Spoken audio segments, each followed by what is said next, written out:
Hmm?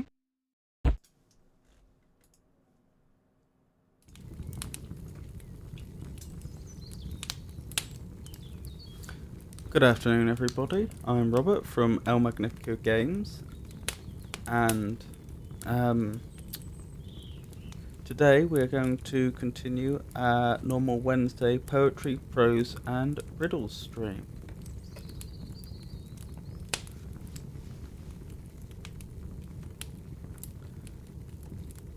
So, beginning with the poetry. Last week we finished on a poem entitled La Belle Dame Sans Merci by John Keats, who we've been looking at for a fair few weeks now.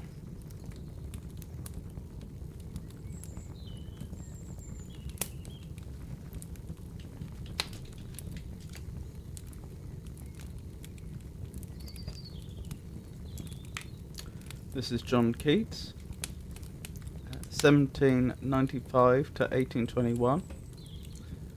Died at the age of 25 to tuberculosis, sadly. Perhaps as the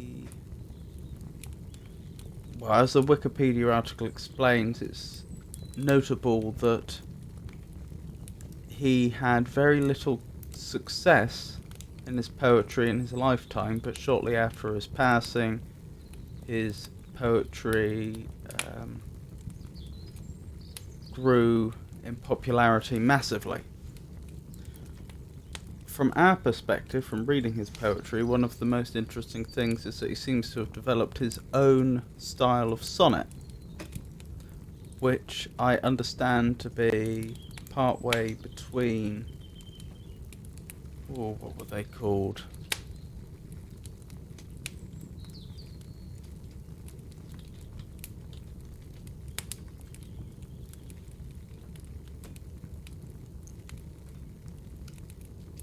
Well, perhaps they don't say here.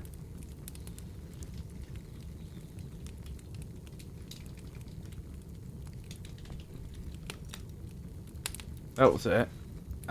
Partway between a Petrarchan sonnet and a Shakespearean sonnet. But he had his own, he developed his own poetic form. So, with all that said, that's in brief who he was and the significance to our little stream. I will begin this poetry session by rereading the last poem that we looked at last week, as usual, and then we will move on to some more poetry, some new poetry that we haven't looked at before. So, La Belle Dame Sans Merci. Ah, what can ail thee, wretched wight, alone and palely loitering? The sedges withered from the lake, and no birds sing. Ah, what can ail thee, wretched wight, so haggard and so woe-begone? The squirrel's granary is full, and the harvest done. I see a lily on thy brow, with anguish moist and fever dew, and on thy cheek a fading rose fast withereth too. I met a lady in the meads, full beautiful, a fairest child. Her hair was long, her foot was light, and her eyes were wild. I set her on my pacing steed, and nothing else saw all day long, for sideways would she lean and sing a fairer song. I made a garland for her head, and bracelets too, and fragrant zone. She looked at me as she did love, and made sweet moan. She found me roots of relish sweet, and honey wild and manna dew, and sure in language strange she said, I love thee true.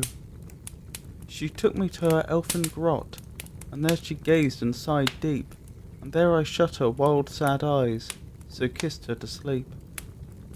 And there we slumbered on the moss, and there I dreamed our woe betide, the latest dream I ever dreamed on the cold hillside. I saw pale kings and princes too, pale warriors, death pale were they all, who cried, La belle dame sans merci hath thee in thrall. I saw their starved lips in the gloam, with horrid warning gaped wide, and I awoke and found me here, on the cold hillside. And this is why I sojourn here, alone and palely loitering, though the sedge is withered from the lake, and no birds sing.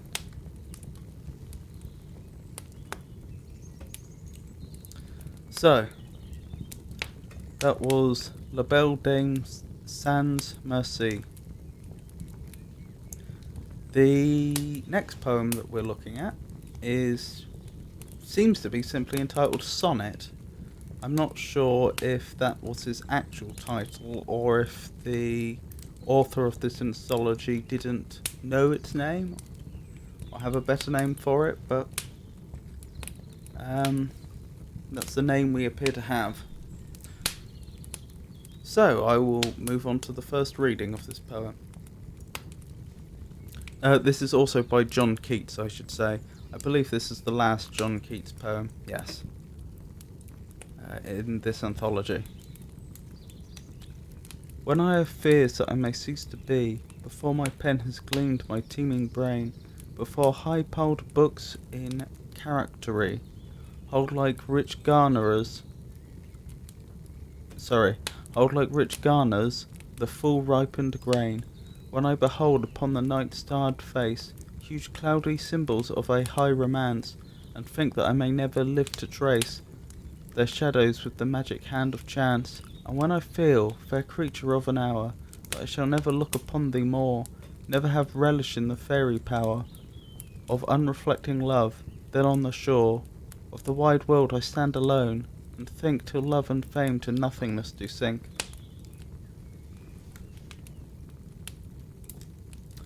So as always with John Keats poetry, there seems to me quite a lot to unpack there. So as always, we will begin by looking up any words we don't recognise. If there is any words in particular that you would like to have looked up or just discuss, please say so in chat. I will begin by looking up anything that I'm unconfident of.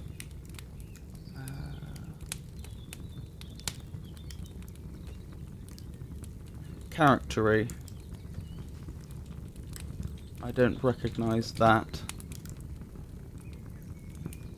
The art or means of characterising a system of signs or characters, symbolism, distinctive mark, that which is charactered, the meaning.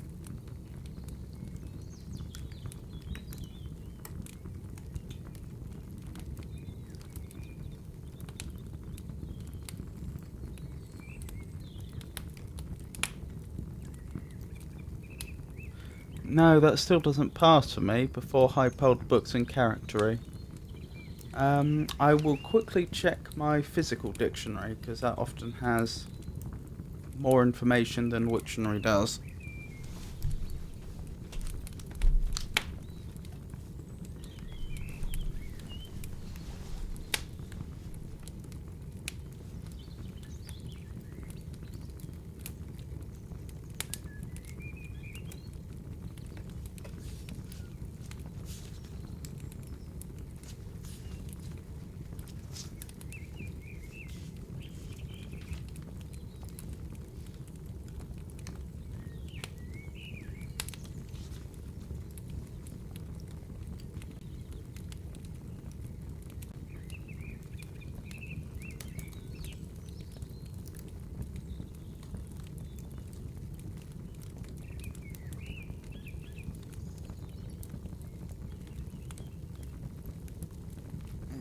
Doesn't even appear to have charactery in.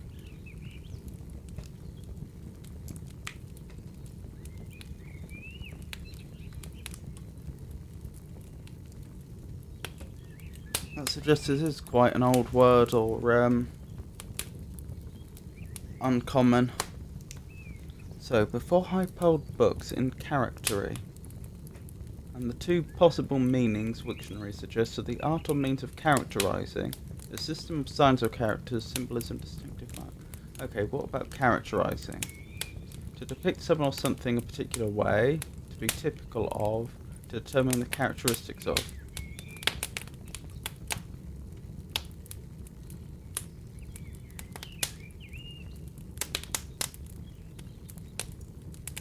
So then, where it says before high-piled books and charactery hold like a rich garners, I can't seem to say that for some reason, the full ripened grain, I wonder if that's what the author's trying to express, is having a large number of books available to you which you are trying to determine the character of.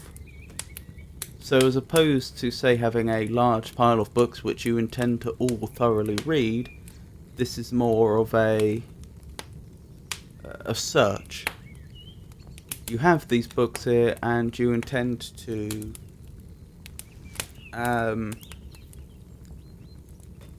determine their nature. Could be wrong. Anyway, where was I?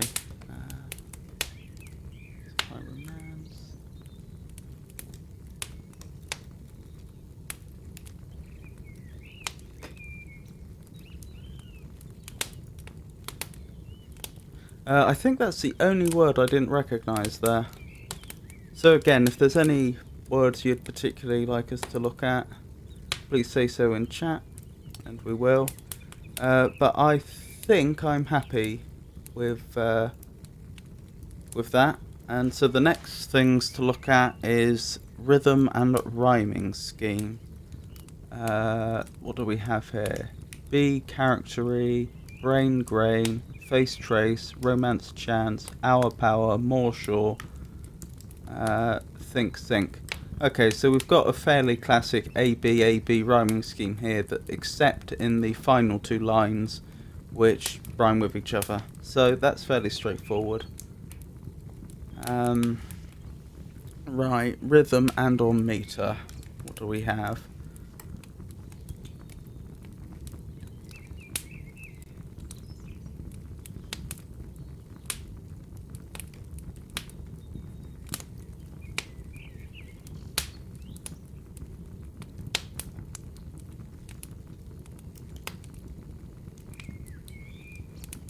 Uh, 10 syllables to a line, which means that it could be iambic pentameter. That is worth checking. But contrary to what I just said, I do actually want to look up garners.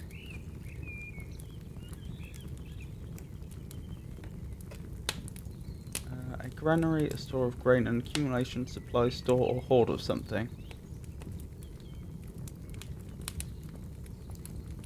Hold like rich garners the full ripened grain. That being the content of the books. Yes, so I think, just quickly skipping back to what I was saying before, about the word character and so on, I think, by all means disagree with me, I think essentially this is describing making a mental inventory of books. Because you've got a lot of them, you're viewing their contents as being like full ripened grain, so that gives you the idea that, you know, that the content is rich and important, and there's plenty of it, and you're trying to work out the character of each book. So sorry, that's the best I can make out of that. Back to rhyme and rhythm. So, I'm wondering if it could be iambic pentameter. When I have fears that I may cease to be, before my pen has gleaned my teeming brain, before I piled books in charactery. Okay. I think we can see from just the word charactery that this clearly isn't a perfect iambic pentameter. For anyone that doesn't know, pentameter...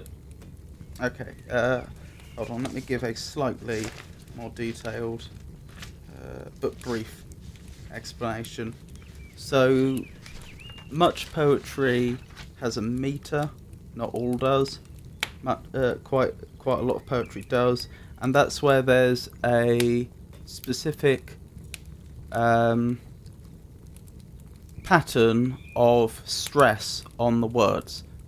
So if we say it's iambic, that means that we always have a weak syllable followed by a strong syllable. And I think the first line is a great example of that.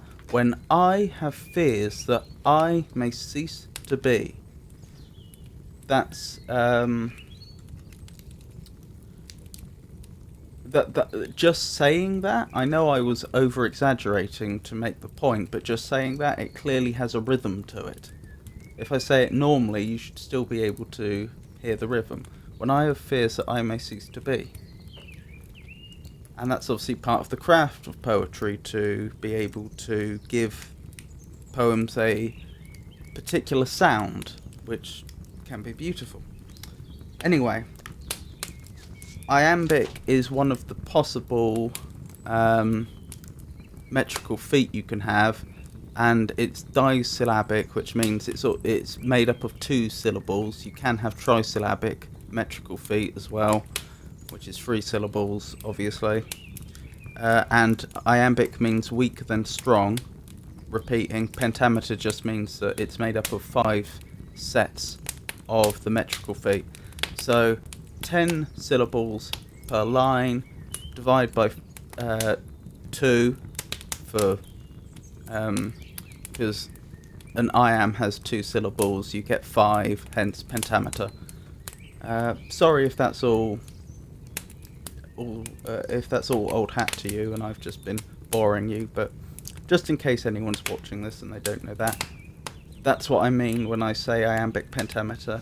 And I picked on that one particularly because from what I've seen, iambic pentameter seems like the most common meter in English poetry when there is a meter. By no means the only one, but the most common one.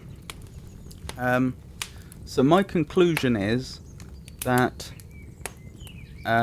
there's a simple AB rhyming scheme except on the last 2 lines, which rhyme with each other, and I believe this is written in an imperfect iambic pentameter, by which I mean the author was trying to write it in iambic pentameter, but for some of the poetry to work, to make sense, they had to sacrifice the meter in some cases, because no one's going to pronounce charactery.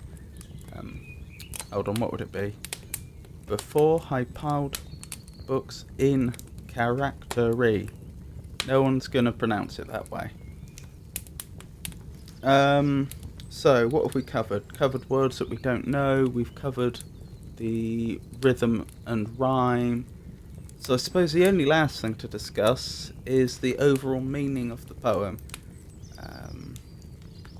So I'm going to read the poem again, and if you have any thoughts on the poem, anything you'd like to discuss, any ideas that you have, please put them in chat and I will look at them once I've finished rereading the poem. So, when I have fears that I may cease to be, before my pen has gleaned my teeming brain, before high piled books and charactery hold like rich garners the full ripened grain, when I behold upon the night starred face huge cloudy symbols of a high romance, and think that I may never live to trace their shadows with the magic hand of chance, and when I feel, fair creature of an hour, that I shall never look upon thee more, never have relish in the fairy power of unreflecting love, then on the shore of the wide world I stand alone and think, till love and fame to nothingness do sink.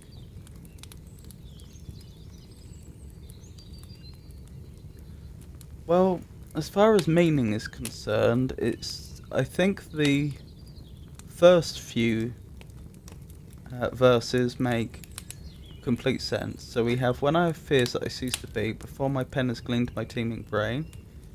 So, when I'm afraid that I may die before I have written everything down that's in my head, Before high-powered books in charactery hold like rich garners the full ripened grain.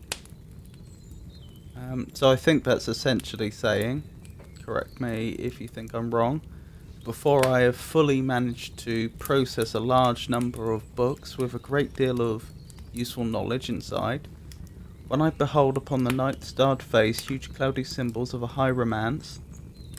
So the night sky is very beautiful and romantic, but and think that I may never live to trace their shadows with the magic hand of chance. So crucially, that I may die before I get the chance to live out the romances that are implied by the beautiful night sky. And when I feel, fair creature of an hour, that I shall never look upon thee more. So there's a beautiful woman, because the author is male, we know that. There's a beautiful woman, and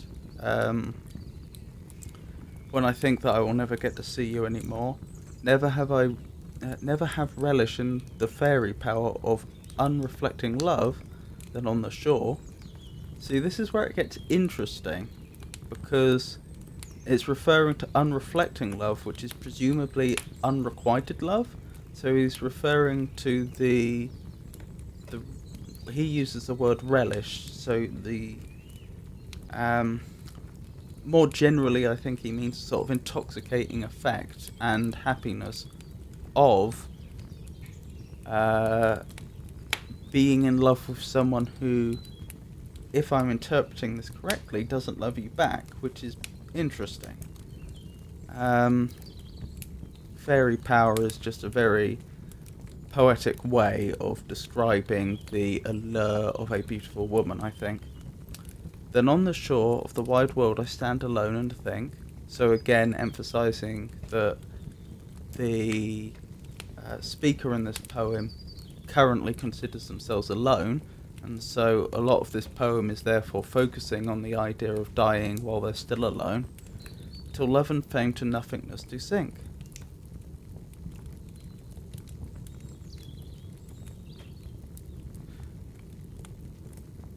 So he's thinking until love and fame to nothingness do sink. So does that mean he's thinking on it until the ideas of love and fame no longer seem important to him?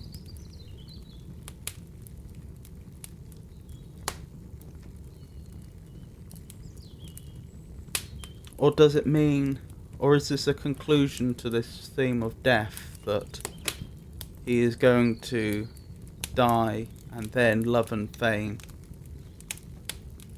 become nothing? I'm going to be honest, I don't really have an answer to that.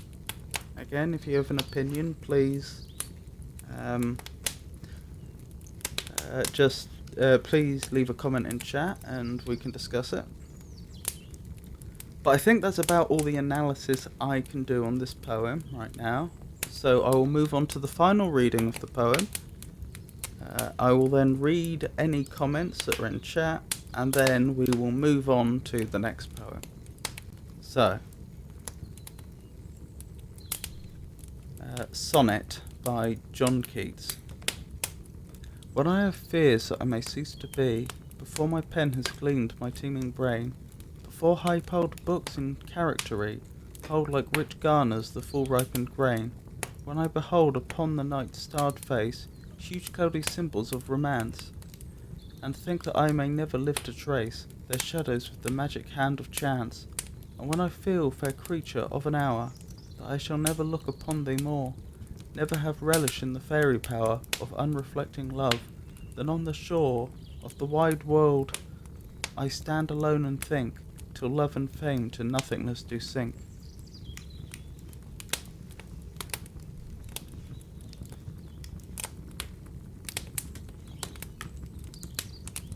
Another interpretation of these two verses occur to me.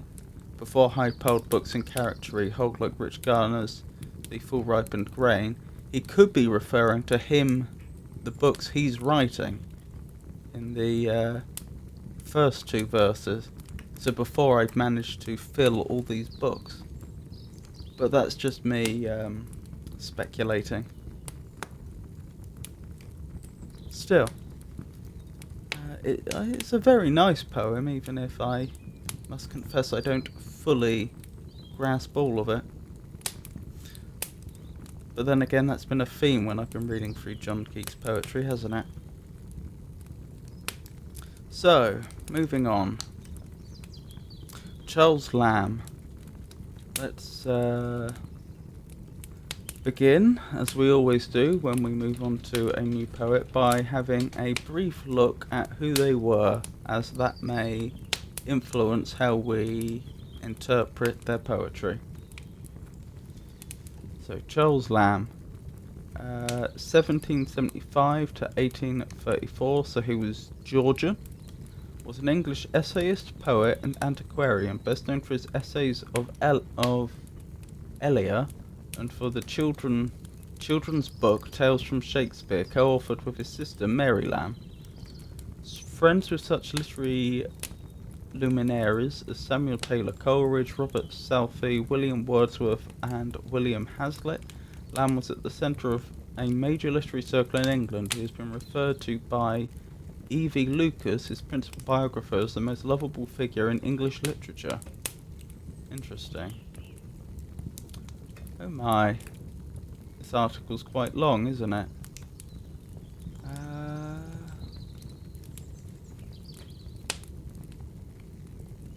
Lamb was born in London, the son of John Lamb and Elizabeth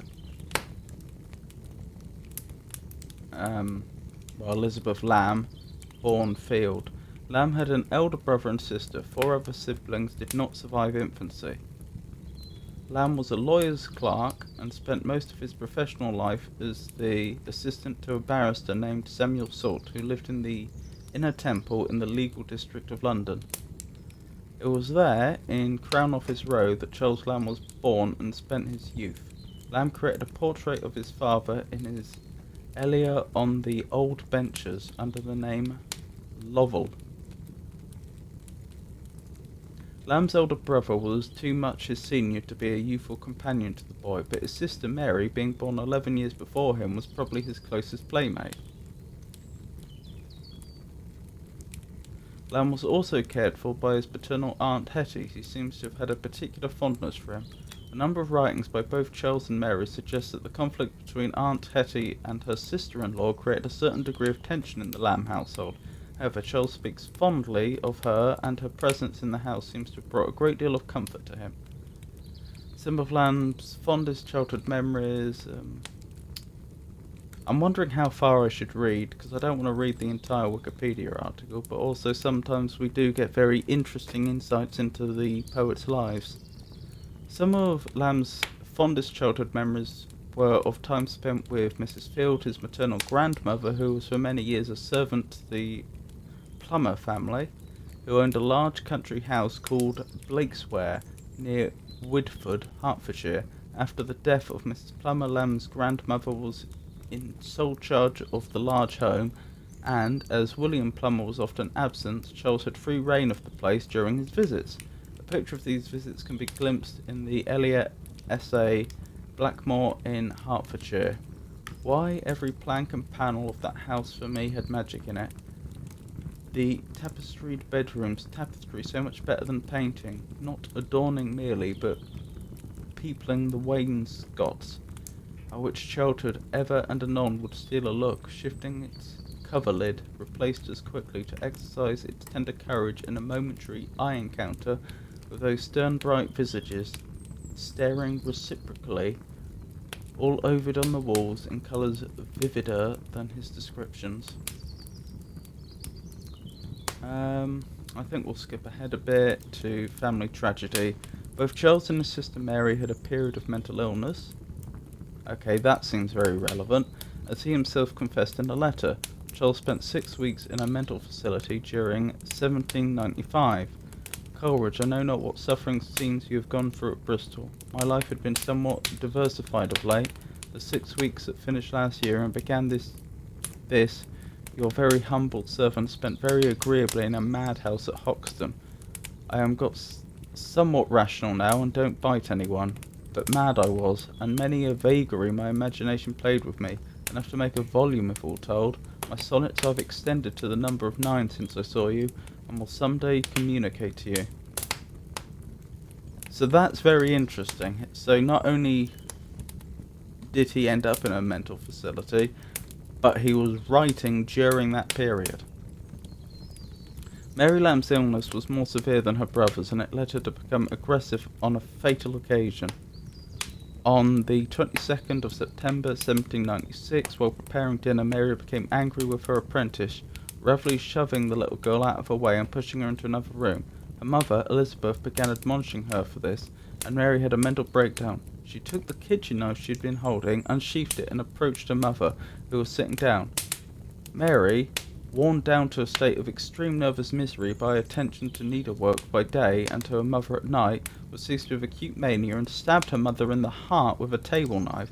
Charles ran into the house soon after the murder and took the knife out of Mary's hand. Later in the evening, Charles found a local place for Mary in a private mental facility called Fisher House, which had been found with the help of a doctor friend of his. While reports were published by the media, Charles wrote a letter to Samuel Taylor Coleridge in connection with the matricide. My dearest friend, White or some of my friends or the public papers by this time may have informed you of the terrible calamities that have fallen on our family. I'll only give you the outlines. My poor dearest sister in a fit of insanity has been the death of her own mother, has at hand only time enough to snatch the knife out of her grasp. She is at present in a madhouse, from whence I fear she must be moved to a hospital. God has preserved to me my senses. I eat and drink and sleep, and have my judgment, I believe, very sound. My poor father was slightingly wounded, and I am left to take care of him and my aunt. Mr. Norris of the Blue Coat School has been very, very kind to us, and we have no other friend, but thank God I am very calm and composed, and able to do the best that remains to do. Write as religious a letter as possible, but no mention of what is gone and done with. With me, the former things are passed away, and have something more to do than to feel. Oh, I see. And have something more to do than to feel. God Almighty have us all in his keeping. Charles took over responsibility for Mary after refusing his brother John's suggestion that they have her committed to a public lunatic asylum. Lamb used a large part of his relatively meagre income to keep his beloved sister in the private madhouse in Islington. With the help of friends, Lamb succeeded in obtaining his sister's release from what would otherwise have been lifelong imprisonment. Although there was no legal status of insanity at the time, the jury returned the verdict of lunacy, which was how she was freed from guilt of willful murder, on the condition that Charles take personal responsibility for her safekeeping. Interesting. Interesting that the legal system worked that way at the time. The 1799 death of John Lamb was something of a relief to Charles, because his father had been mentally incapacitated for a number of years since having a stroke. The death of his father also meant that Mary could come to live again with him in Pentonville, and in 1800 they set up a shared home at Mitra Court Buildings in the Temple, where they would live until 1809.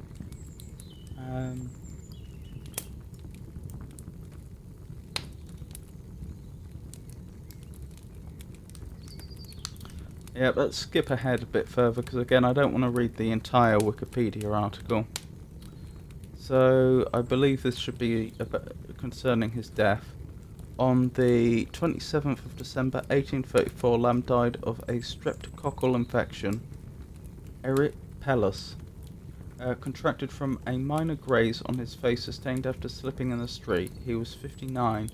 From 1833 until their deaths, Charles and Mary lived at Bay Cottage, Church Street, Edmonton, north of London, now part of the London Borough of Enfield. Lamb is buried in All Saints Churchyard, Edmonton. His sister, who was 10 years his senior, survived him for more than a dozen years. She is buried beside him. Okay, that also implies that he was never married, which appears to be the case. Okay,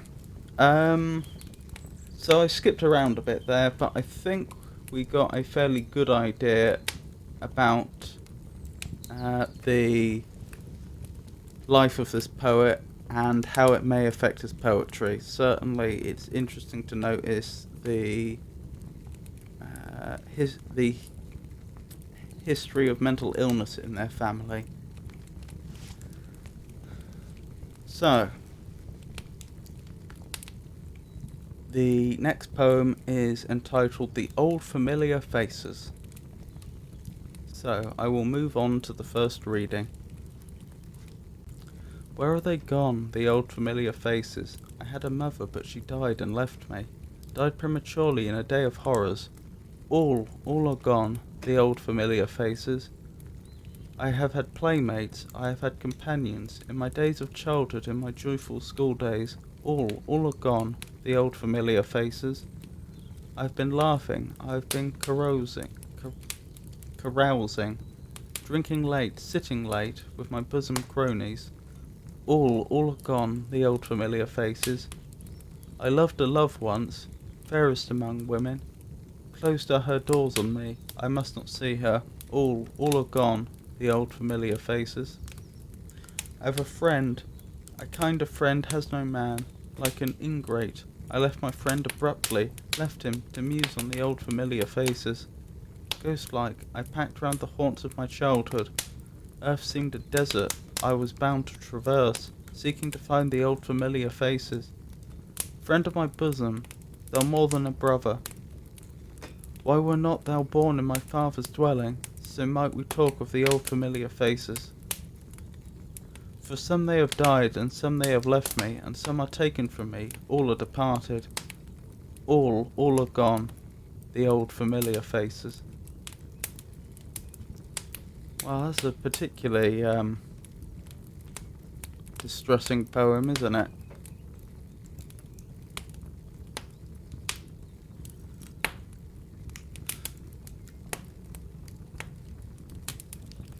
Wow. I don't think I noticed any words there I didn't recognise. If there are any words you would like... Oh, carousing. There was one.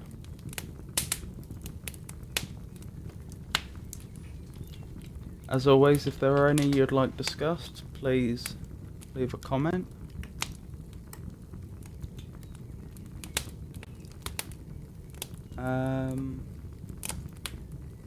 To engage in a noisy or drunken social gathering. To drink to excess.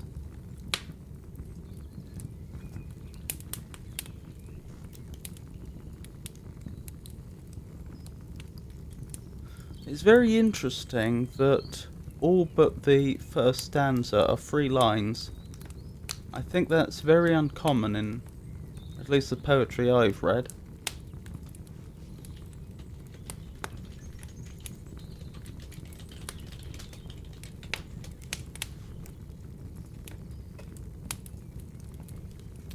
So, I suppose on to rhyme and rhythmic patterns.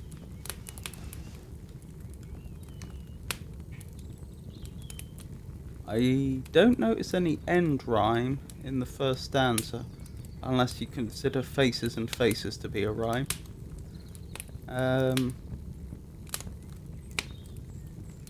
The fact that every third line ends with faces is notable. Obviously that wouldn't conventionally be considered a rhyme because it's the same word, but it is going to give a... well, in fact it's the same entire line, isn't it? Repeated. No, it's not the entire line. The first 4 stanzas all end with all are gone, the old familiar faces. But then we see some variation after that. But certainly all the stanzas conclude with the old familiar faces, which is going to give a certain sound to the poem. A certain pattern.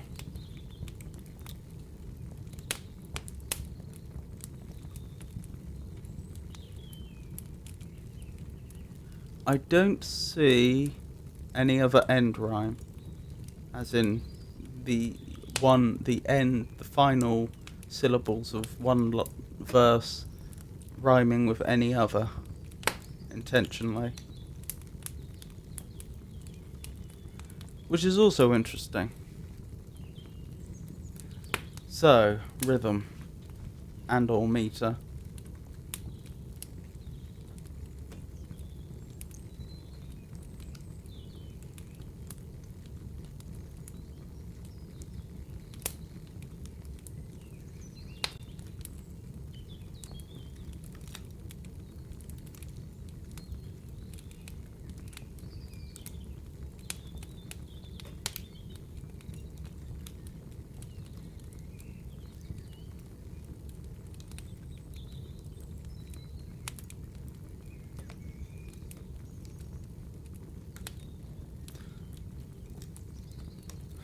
Well, that's interesting. In the first stanza, the first verse has 12 syllables, the second and third 11, and then the fourth 12.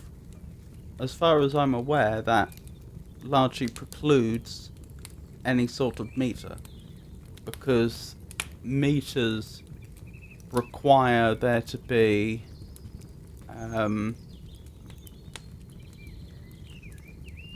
require that the number of syllables be always stick to a certain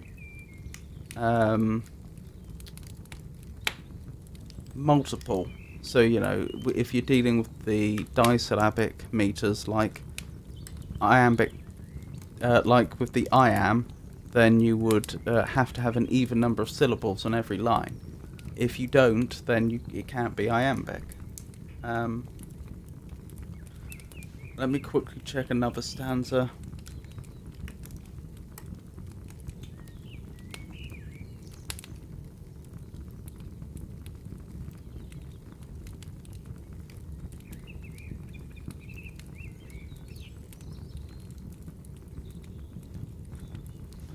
The second stanza seems to be comprised of entirely 12-syllable verses.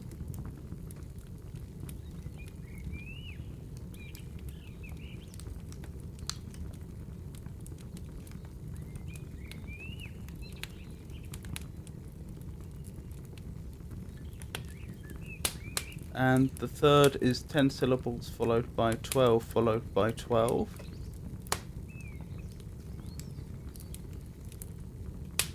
And then we have 11 for the first verse in the fourth stanza.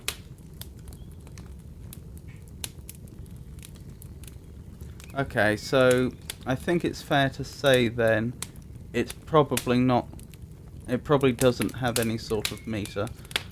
What we can say is that because there is this tendency for each verse to be between about 10 to 12 syllables, it is going to take a similar amount of time to say each, to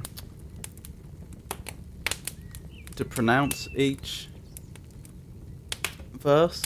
So that is going to create a sort of rhythm and pattern, but it's not quite the same as when you have a full meter where the individual syllables that you're pronouncing create a rhythmic pattern. Okay, so what we can say is there's no real rhyme here. There isn't a meter that I can discern, but there is quite a lot of repetition. And as just said, there is an attempt to divide the text up into roughly equal length sections, which, you know, does distinguish it from prose. So I suppose the final thing to discuss would be the meaning of the poem, but I think that's fairly clear. It's quite a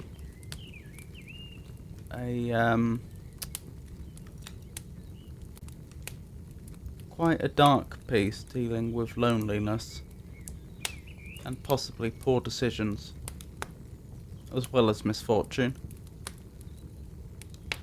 So I will move on to the final reading of this poem before we move on to the next poem.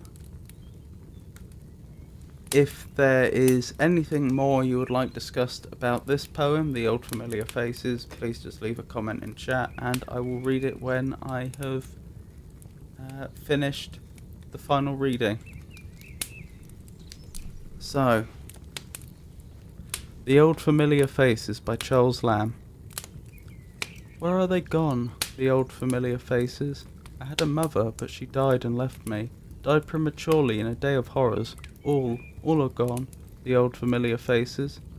I've had playmates, I've had companions. In my days of childhood, in my joyful school days, all are gone, the old familiar faces. I've been laughing, I've been carousing, drinking late, sitting late with my bosom cronies. All are gone, the old familiar faces. I loved a love once, fairest among women. Closed her doors on me, I must not see her. All are gone, the old familiar faces. I've a friend, a kind of friend has no man.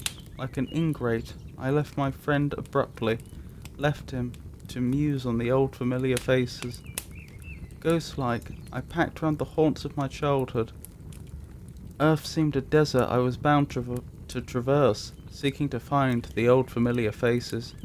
Friend of my bosom, thou more than a brother, why were not thou born in my father's dwelling? So might we talk of the old familiar faces.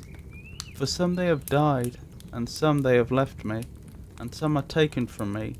All are departed, all are gone, the old familiar faces.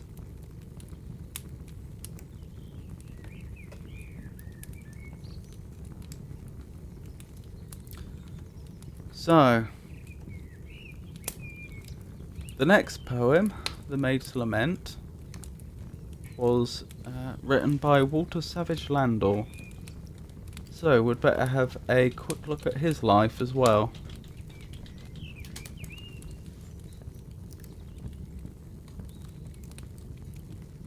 So 1775 to 1864. So, died aged 89. So he lived to a good old age. That means that he was born Georgian but died Victorian. Walter Savage Landor was an English writer, poet and activist. His best known works were the prose Imaginary Conversations and the poem Rose Aylmer. But the critical acclaim he received from contemporary poets and reviewers was not matched by public popularity.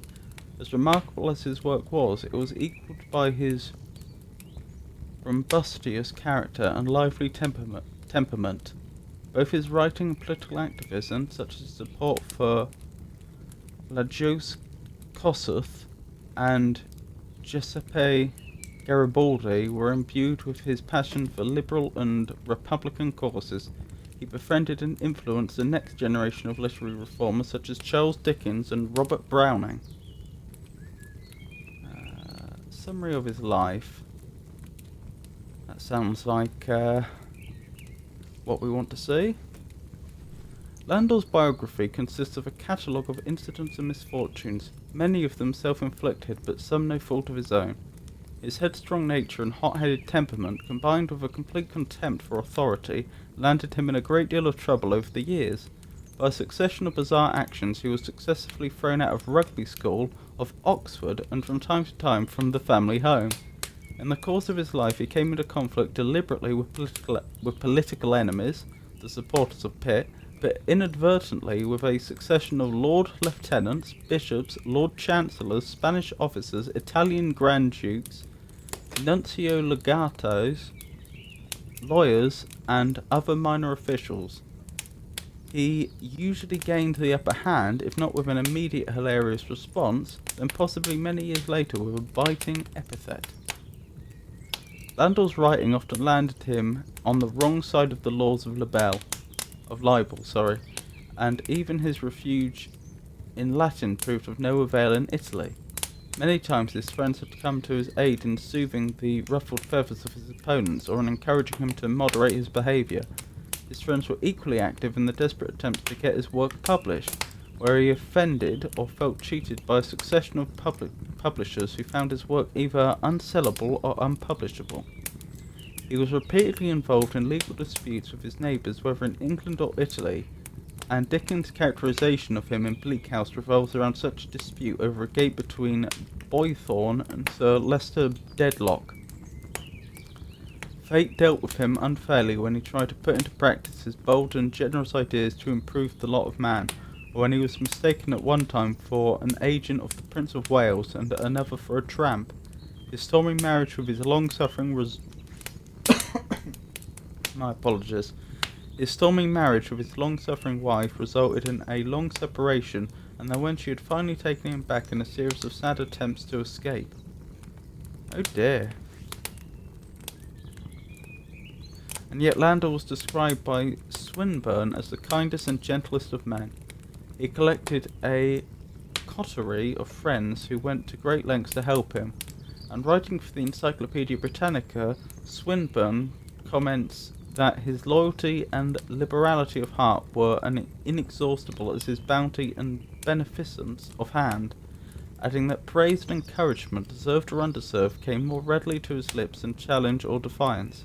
The numerous accounts of those with whom he came in contact reveal that he was fascinating company, and he dined out on his wit and knowledge for a great part of his life. Landor's powerful sense of humour, expressed in his tremendous and famous laughs, no doubt contributed to, and yet helped assuage the slings and arrows of outrageous fortune. His passionate compassion, his bitter and burning pity for all wrongs endured in all the world, found outlet in his lifelong defence of tyrannicide. Ooh. I can see why he may have been unpopular at the time. His tender and ardent love of children, of animals and of flowers makes fragrance alike the pages of his writing and the records of his life. I won't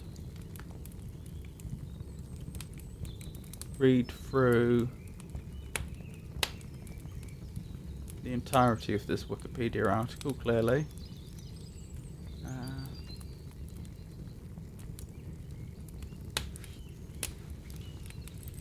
Just wondering if I could get some more details on the relationship with his wife, since that might be relevant.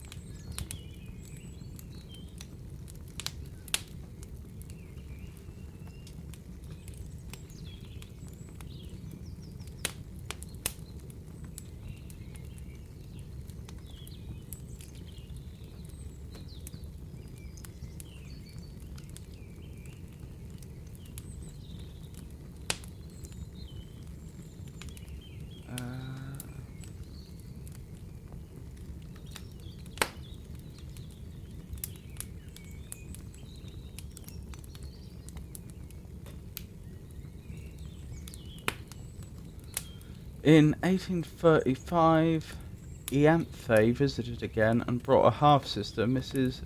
Painter, with her. Landor's wife Julia became jealous, although she already had a younger lover, and the difference of opinion ended in a complete separation.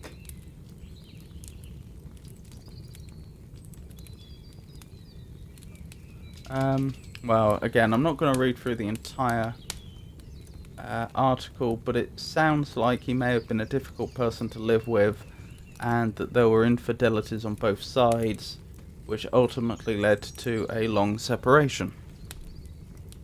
So that is the context for who Walter Savage Landor was. Sounds like quite an appropriate name. Quite an apt name. So, this is The Maid's Lament. I loved him not, and yet now he is gone. I feel I am alone. I checked him while he spoke, yet could he speak? Alas, I would not check, for reasons not to love him once I saw, and wearied all my thought, to vex myself and him. I now would give my love could he but live, who lately lived for me, and when he found 'twas vain in holy ground, he hid his face amid the shades of death. I waste for him my breath, who wasted his for me, but mine returns, and this lorn bosom burns with stifling heat, heaving it up in sleep, and waking me to weep. Tears that had melted his soft heart for years, wept he as bitter tears. Merciful God, such was his latest prayer, these may be she never share, sorry, these may she never share. Quieter is his breath, his breast more cold than daisies in the mould. Where children spell athwart the churchyard gate, his name and life's brief date. Pray for him, gentle souls, whoever you be, and oh, pray too for me.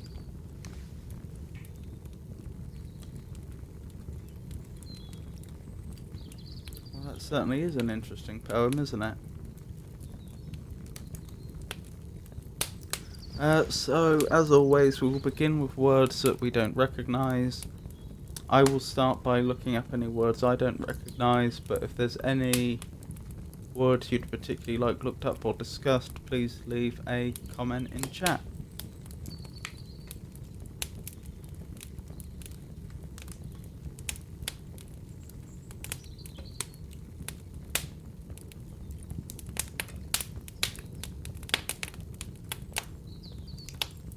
Lawn, and this lawn bosom burns.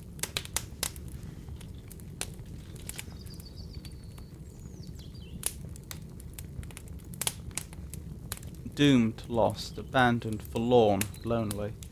Ah, forlorn. That makes sense.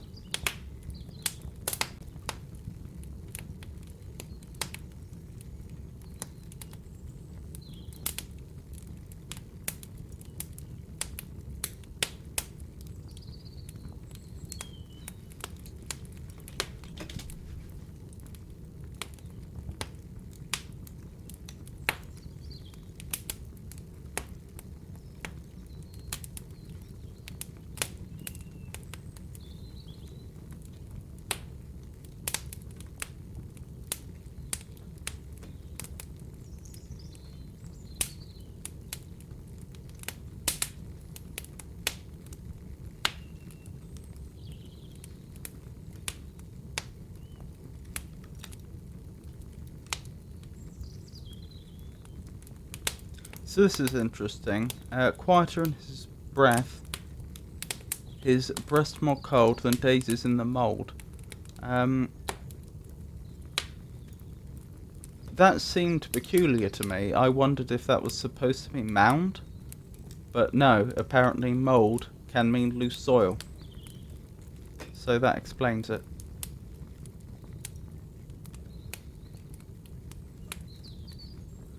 Athwart.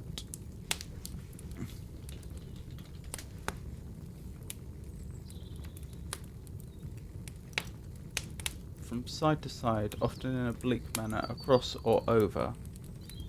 Across the path of something so as to impede progress. Against the anticipated or appropriate course of something, improperly, perversely, wrongly.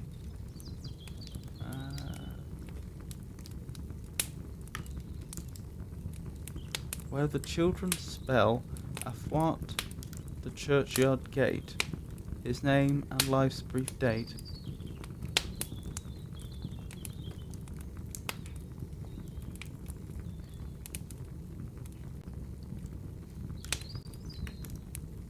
I feel that's probably a reference I'm not getting. Where children spell athwart the churchyard gate, his name and life's brief date. See, athwart, as we have just looked up, means from side to side or across something. And it does sort of make sense that someone could spell something across a churchyard gate.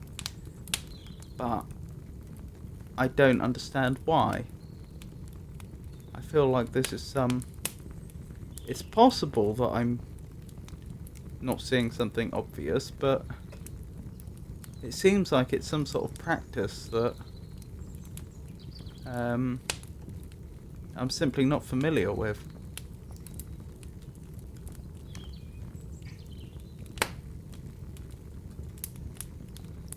Anyway, those were the words that I felt it necessary to look up. So now we will move on to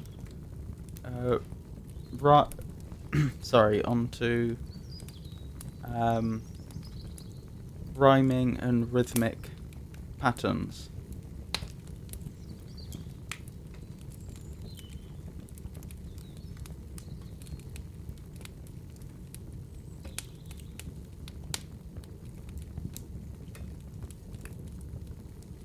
Sought and thought, give live, found ground, death breath, returns burn, sleep weep, years tears, prayer and share don't.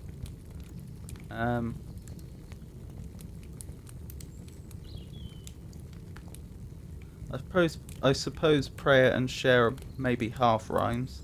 Cold, mould, gate, date, be me. But gone and alone certainly don't, nor does speak and check.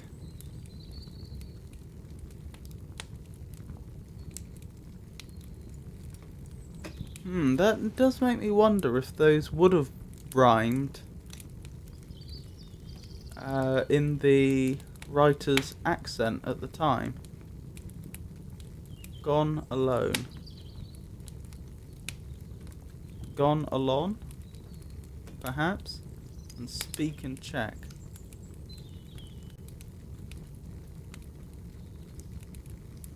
Well, that'd have to be speak and cheek. But I think what we can conclude is that there is clearly an attempt to do an AABBCC rhyming scheme here. That much is clear. Why the first two stanzas don't seem to fit with that, I'm not sure. I'm not sure if that was a deliberate decision or if that is just due to a difference in accent. Right. Now let's look at rhythm and or meter.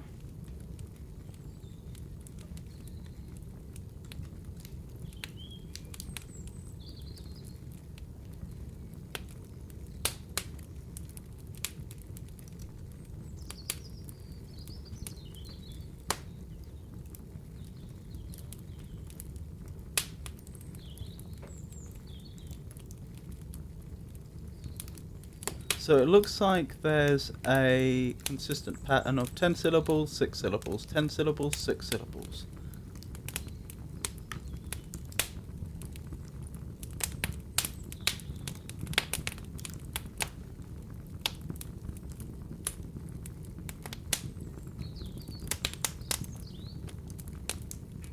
I don't think this is iambic, because I think, for example, in the verse, I feel I am alone, we would want to stress the I's.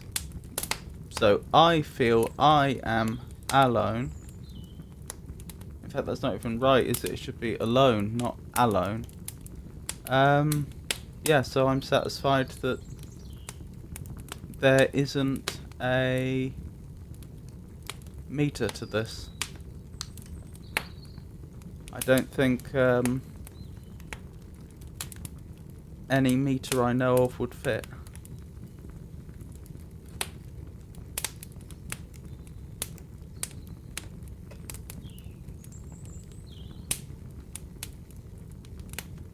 Yep, I can't see a meter here.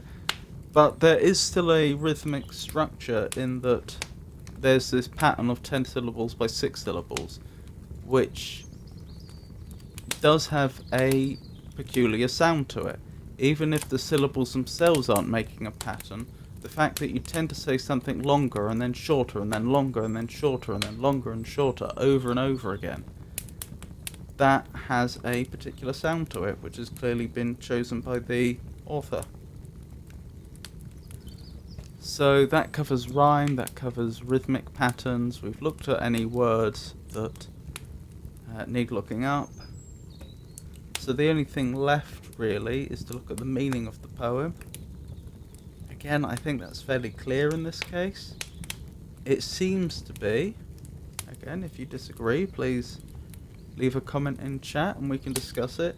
It seems to be about someone who was the recipient of unrequited love. So someone loved them and they didn't feel the same way, who once that person is gone now misses them and is reconsidering whether it really is the case that they didn't feel for them. Given what a tumultuous life this Walter Savage Landor appears to have had, one does wonder to what degree this may be drawn from personal experience, either his own or those near him, or of those near him.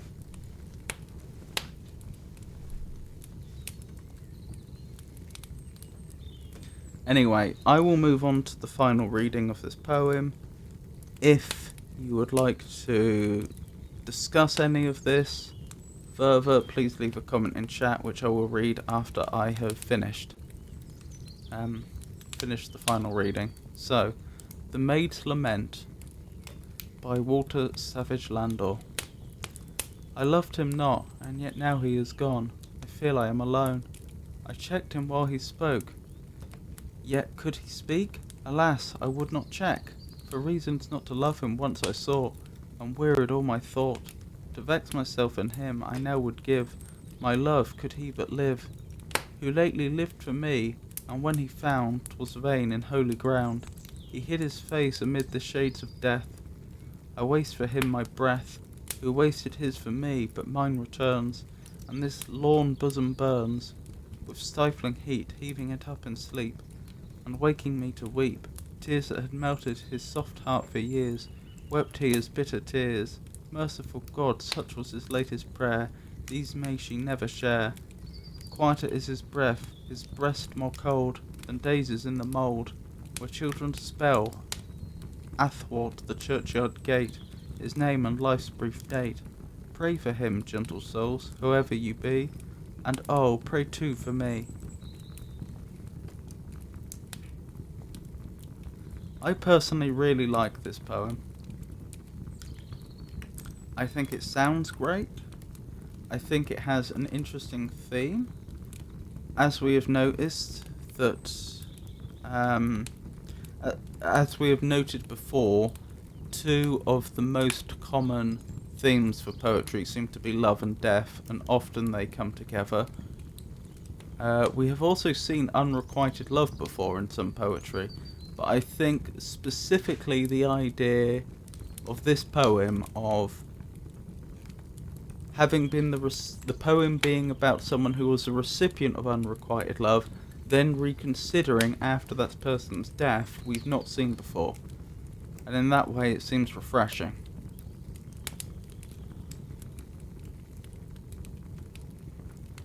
Anyway, that's the poetry for this week. I will now move on to Pride and Prejudice.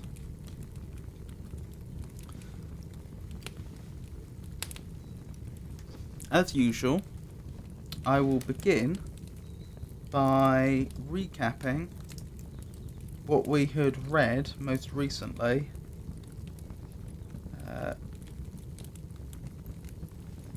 in the recap what we read in the chapters that we looked at last week. So in chapter 44, Mr. Darcy brought his sister to visit Elizabeth and the gardeners the very day after her reaching Pemberley. Mr. Bingley also joined them. The visit was satisfactory on all sides, and Elizabeth was particularly impressed by how Mr. Darcy had grown to seek the acquaintance and court the good opinion of people with whom any intercourse a few months ago would have been a disgrace. With respect to Mr. Wickham, it was found that he was not held in much estimation by the locals, and it was a well-known fact that, on his quitting Derbyshire, he had left many debts behind him, which Mr. Darcy afterwards discharged. In chapter 45, we see that the following morning Elizabeth and Mrs. Gardiner visit Miss Darcy at Pemberley, while Mr. Gardiner meets some of the gentlemen at Pemberley before noon to embark on the fishing scheme that had been renewed the night before with Mr. Darcy.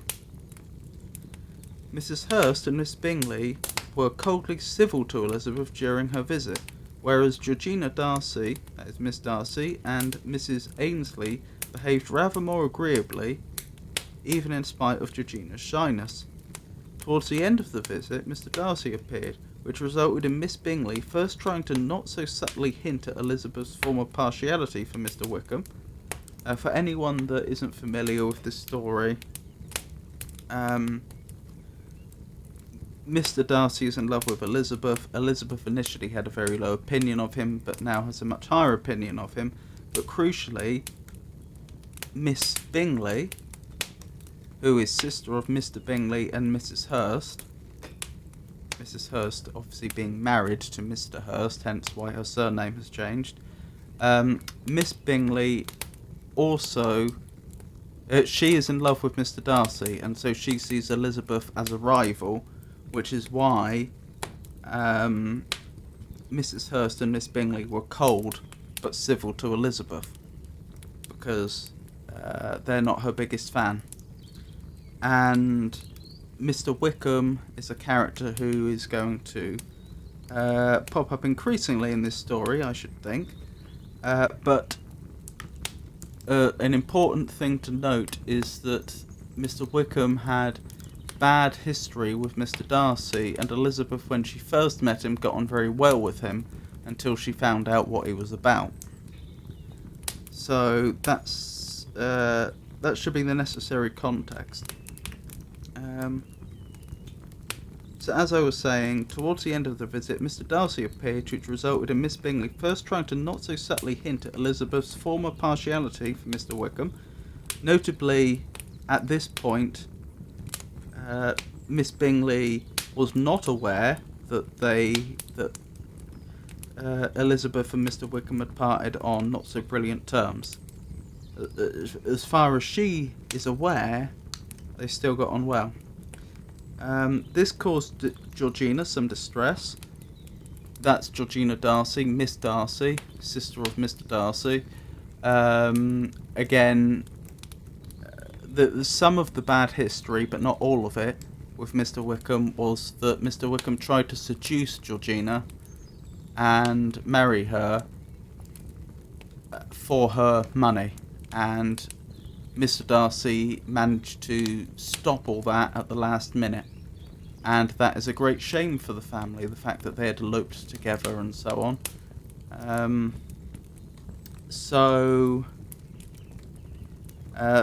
But it's not clear whether Miss Bingley knows about that. Obviously Mr. Darcy does, and Georgiana herself know. I think I've been calling her Georgina when her name's actually Georgiana. Apologies. Of course those two know, but it's quite likely that they didn't tell anyone else about these events concerning Mr. Wickham, because it would have been such an embarrassment to the family. Elizabeth is privy to this for reasons that had occurred in previous chapters. Anyway, so Miss Bingley first trying to not so subtly hint at Elizabeth's former partiality for Mr. Wickham, which caused Georgina some distress, and then immediately following the visit, she reminds Mr. Darcy that upon first meeting Elizabeth, they had been surprised to find that she was a reputed beauty in the area. Much to her dismay, Mr. Darcy informed Miss Bingley that it is many months since I have considered her, that is Elizabeth, as one of the handsomest women of my acquaintance. So, in other words, Mr. Darcy rebuts her after she has been so rude and hostile to Elizabeth. In chapter 46, Elizabeth receives 2 letters from her sister Jane. Between them, they explain that Lydia had gone to London with Mr. Wickham. And while this was initially believed to be an elopement, there was much reason to fear that, worse than such an imprudent marriage would be, no such marriage had taken place at all. Jane begs Elizabeth to come home as soon as possible, and for Mr. Gardiner to assist their father in going to London to try to discover Lydia. And in the same chapter, that is chapter 46, we also see Elizabeth explaining the situation to Mr. Darcy, who happens to have visited her around the same time that the letters arrive. She explains the entire situation. Mr. Darcy is shocked but understanding, since he knows what Mr. Wickham is about. After his own sisters seduction, and they and essentially Mr. Darcy makes it between Elizabeth and Mr. Darcy. They sort out all the social elements that are tying them to the area, because Elizabeth and the Gardners are on holiday up in Derbyshire, and they were just visiting the area. They had plans with the Darcy family to do more things together, but essentially once Mr. Darcy understands the situation, he sorts it out so that they can just leave and they don't have to worry about upsetting the family or insulting them or anything like that. Because generally speaking, I don't remember exactly what had been discussed, but generally speaking, if you've been invited to come and visit and do such and such, to then just leave the area without saying anything would be considered incredibly rude and potentially even hostile. So that's all been sorted, and Elizabeth and the Gardners can leave. And that's where we left the story at in last week's stream.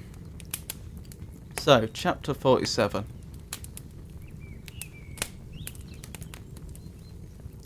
I've been thinking it over again, Elizabeth, said her uncle, as they drove from the town. Oh, I probably should have said that Elizabeth also read the letters out to her uncle and aunt, the Gardners, so they are fully aware of what's going on as well.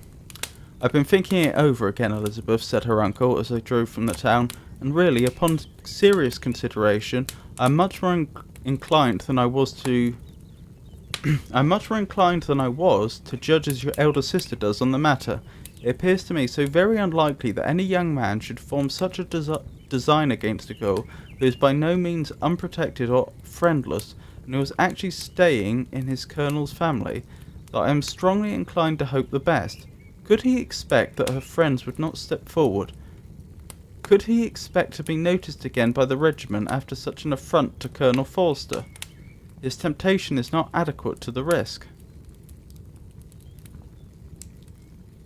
Do you really think so? Cried Elizabeth, brightening up for a moment. Upon my word, said Mrs. Gardner, I begin to be of your uncle's opinion. It really is too great a violation of decency, honour, and interest for him to be guilty of. I cannot think so very ill of Wickham. Can you yourself, Lizzie, so wholly give him up, as to believe him capable of it? Not perhaps of neglecting his own interests, but of every other neglect I can believe him capable, if indeed it should be so, but I dare not hope it. Why should they not go on to Scotland, if that had been the case? So for reference, the original, when Wickham and Lydia eloped, they were Lydia was visiting the regiment in Brighton. She had been invited there by the Forsters. And when they eloped, they left some communication, probably a note or something like that, saying that they were going to Scotland to get married. But then when Colonel Forster tried to track them to find out where they went, he determined that they'd actually gone to London. And that made him suspect that they weren't actually getting married. Whether there is any real significance to going to Scotland or not for marriage, I'm not sure. I don't know if perhaps marriages were easier in Scotland then than they were in Britain. Perhaps you'd have needed to have, perhaps there were certain requirements of marriage in England at the time which weren't required in Scotland. I don't know, I'm speculating. It just struck me as odd that the story was emphasising the fact that they were going to Scotland to get married, and then when they weren't going to Scotland, everyone concluded they weren't getting married, but that seems to be the case. Anyway, where was I? If indeed it should be so, but I dare not hope it. Why should they not go on to Scotland if that had been the case? In the first place, replied Mr. Gardner, There is no absolute proof that they are not gone to Scotland. Oh, but their removing from the chaise in a hackney coach is such a presumption, and besides, no traces of them were to be found on the Barnet Road. Well then, supposing them to be in London, they may be there, though for the purpose of concealment, for no more exceptional purpose. It is not likely that money should be very abundant on either side, and it might strike them that they could be more economically, though less expeditiously, married in London than in Scotland. Okay, so perhaps this is a bit of a clue. Perhaps they could arrange marriages more quickly in Scotland for some reason? But why all this secrecy? Why any fear of detection? Why must their marriage be private? Oh, no, this is not likely. His most particular friend, you see by Jane's account, was persuaded of his never intending to marry her. Wickham will never marry a woman without some money. He cannot afford it. And what claims has Lydia? What attraction has she beyond youth, health, and good humour that could make him, for her sake, forgo every chance of benefiting himself by marrying well? As to what restraint the apprehensions of disgrace in the cause might throw on a dishonourable elopement with her, I am not able to judge, for I know nothing of the effects that such a step might produce. But as to your other objection, I am afraid it will hardly hold good. Lydia has no brothers to step forward, and he might imagine, from my father's behaviour, from his indolence, and the little attention he has ever seemed to give to what was going forward in his family, that he would do as little, and think as little about it, as any father could do in such a matter. Yes, the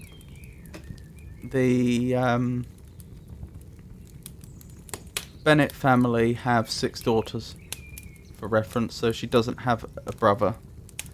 But can you think that Lydia is so lost to everything but love of him as to consent to live with him on any terms other than marriage? It does seem, and it is most shocking indeed, replied Elizabeth with tears in her eyes, that a sister's sense of decency and virtue in such a point should admit of doubt. But really, I know not what to say. Perhaps I am not doing her justice, but but really, I know not what to say. Perhaps I'm not doing her justice, but she is very young. She has never been taught to think on serious subjects, and for the last half year, nay, for a 12-month, she has been given up to nothing but amusement and vanity. She has been allowed to dispose of her time in the most idle and frivolous manner, and to adopt any opinions that come in her way, since the Shire were first quartered in Meryton. That's what the book refers to the regiment as, presumably not to identify where they're actually from. I suppose that makes sense, because they wouldn't want to, the authoress I suppose wouldn't want to bring a particular regiment that really exists into disrepute. Perhaps that's the reason. Since the Shire were first quartered in Meryton, nothing but love, flirtation, and officers have been in her. My apologies. Nothing but love, flirtation, and officers have been in her head. She has been doing everything in her power by thinking and talking on the subject to give greater, what shall I call it, susceptibility to her feelings, which are naturally lively enough, and we all know that Wickham has every charm of person and address that can captivate a woman. But you see that Jane, said her aunt, does not think so very ill of Wickham as to believe him capable of the attempt. Of whom does Jane ever think ill? And who is there, whatever might be their former conduct, that she would think capable of such an attempt, till it were proved against them? But Jane knows as well as I do what Wickham really is. We both know what he has been that he has been profligate in every sense of the word, and that he is neither integrity nor honour, that he is as false and deceitful as he is insinuating. And do you really know all this? Cried Mrs. Gardiner. His curiosity as to the mode of her intelligence was all alive. I do indeed, replied Elizabeth, colouring. I told you the other day of his infamous behaviour to Mr. Darcy, and you yourself. I should be clear, Elizabeth didn't tell the Gardiners everything about Mr. Wickham. She explained about some of the bad business between Mr. Darcy and Mr. Wickham, but didn't discuss the elopement of Miss Darcy and Mr. Wickham, because that could of course bring the Darcy family into disrepute, which you wouldn't want to do. I told you the other day of his infamous behaviour to Mr. Darcy, and you yourself, when last at Longbourn, heard in what manner he spoke of the man who had behaved with such forbearance and liberality towards him. And there are other circumstances which I am not at liberty, which it is not worth while to relate, but his lies about the whole Pemberley family are endless. From what he said of Miss Darcy, I was thoroughly prepared to see a proud, reserved, disagreeable girl, yet he knew to the contrary himself. He must know that she was an amiable and unpretending as we have found her. But does Lydia know nothing of this? Can she be ignorant of what you and Jane seem so well to understand? Oh yes, that is the worst of all. Till I was in Kent and saw so much both of Mr. Darcy and his relation Colonel Fitzwilliam, I was ignorant of the truth myself. And when I returned home, the child was to leave Meryton in a week or fortnight's time. As that was the case, neither Jane, to whom I related the whole, nor I thought it necessary to make our knowledge public. For of what use could it apparently be to anyone? That the good opinion which all the neighbourhood had of him should then be overthrown, and even when it was settled that Lydia should go with Mrs. Forster, the necessity of opening her eyes to his character never occurred to me. That she could be in any danger from the deception never entered my head. That such a consequence as this could ensue, you may easily believe was far enough from my thoughts. When they all removed to Brighton, therefore, you had no reason, I suppose, to believe them fond of each other. Not the slightest. I can remember no symptom of affection on either side, and had anything of the kind been perceptible, you must be aware that ours is not a family on which it could be thrown away. When first he entered the cause, she was ready enough to admire him, but so we all were. Every girl in or near Meryton was out of her senses about him for the first 2 months, but he never distinguished her by any particular attention, and consequently, after a moderate period of extravagant and wild admiration, her fancy for him gave way, and others of the regiment, who treated her with more distinction, again became her favourites.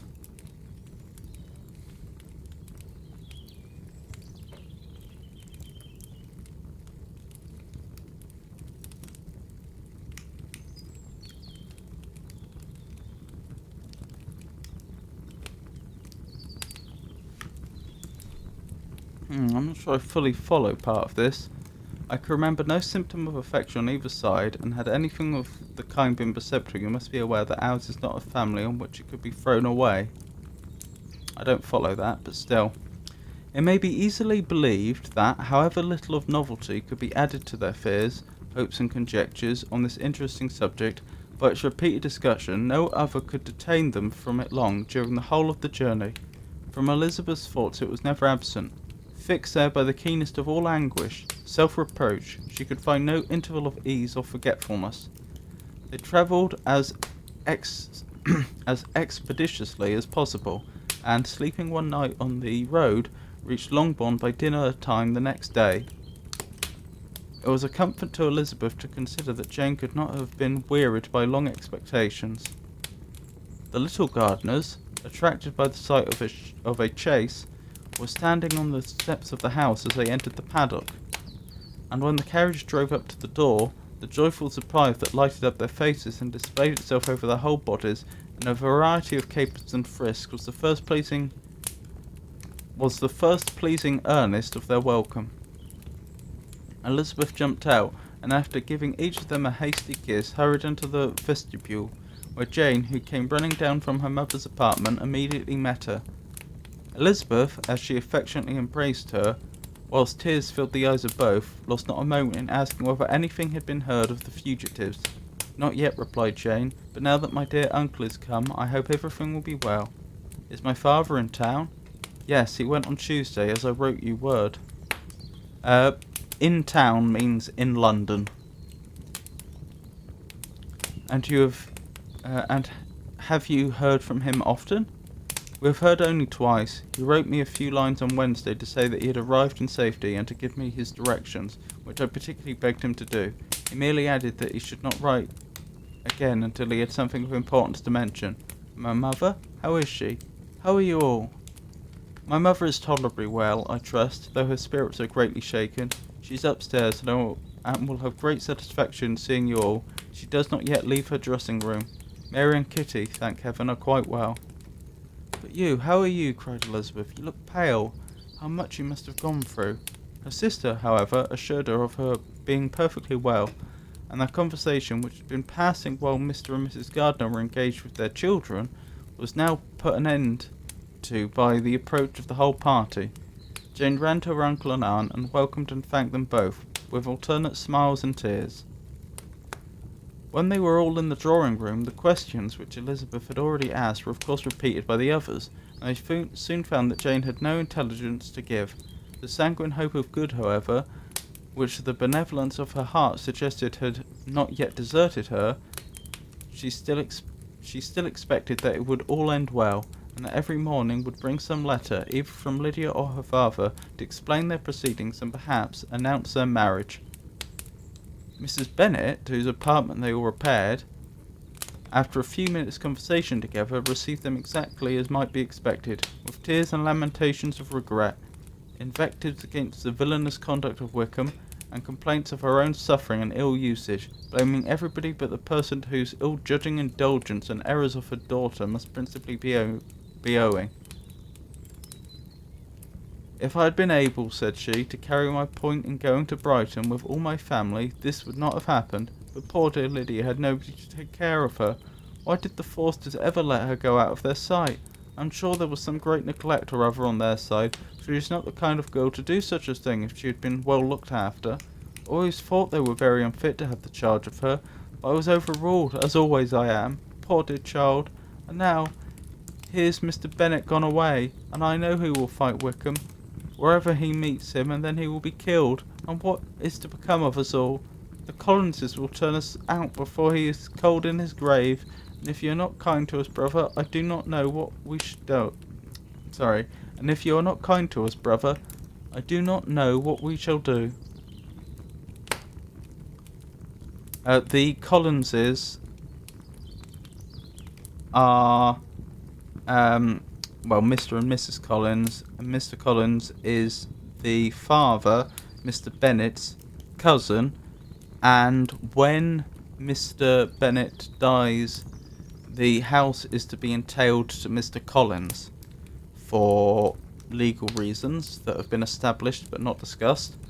So when she says they will turn them out, which they probably wouldn't, but when they say that, that's because the Collinses inherit the house when Mr. Bennet dies, not the Bennet family as you might expect.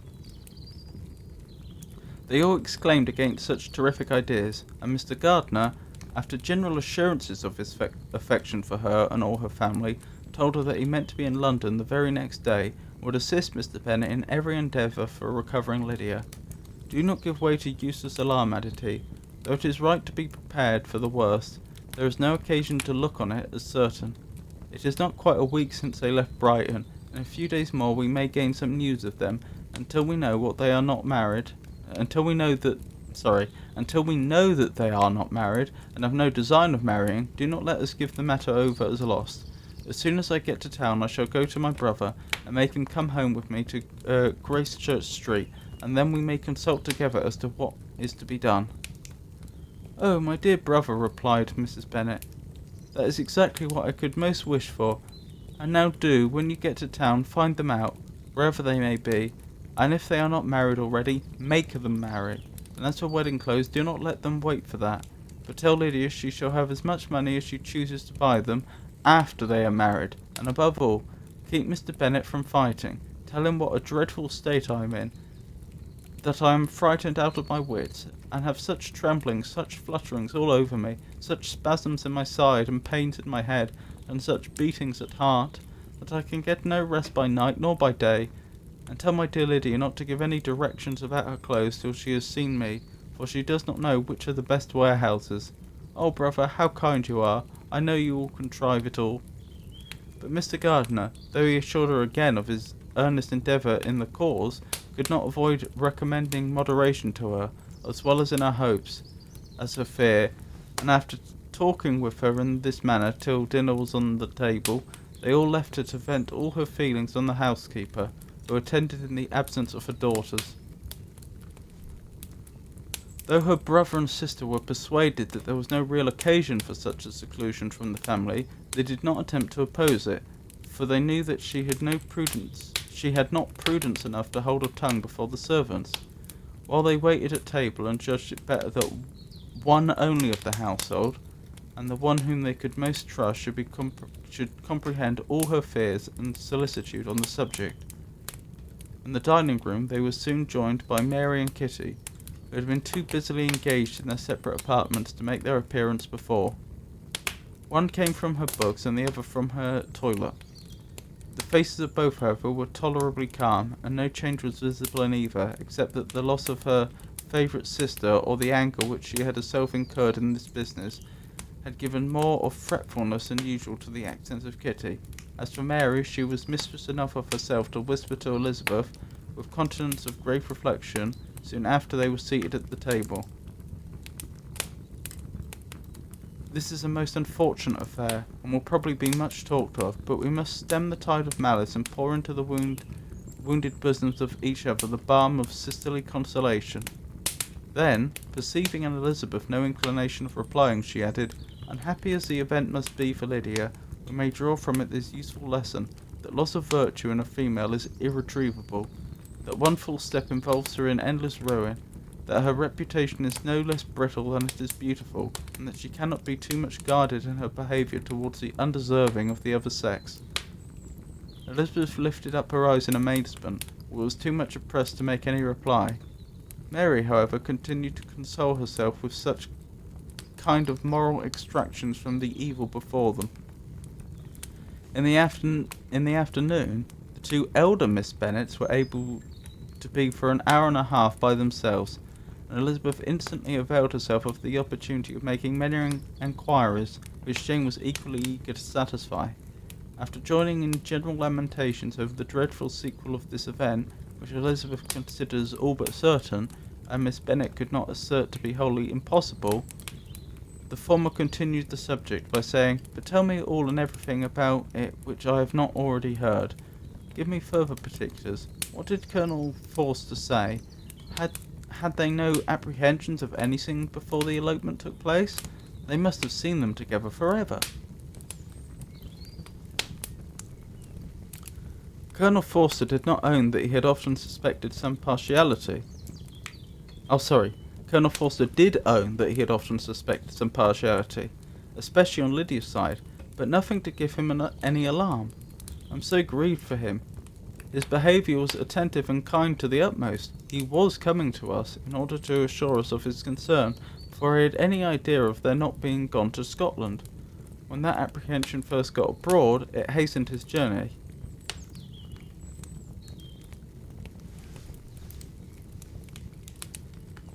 And was Denny convinced that Wickham would not marry?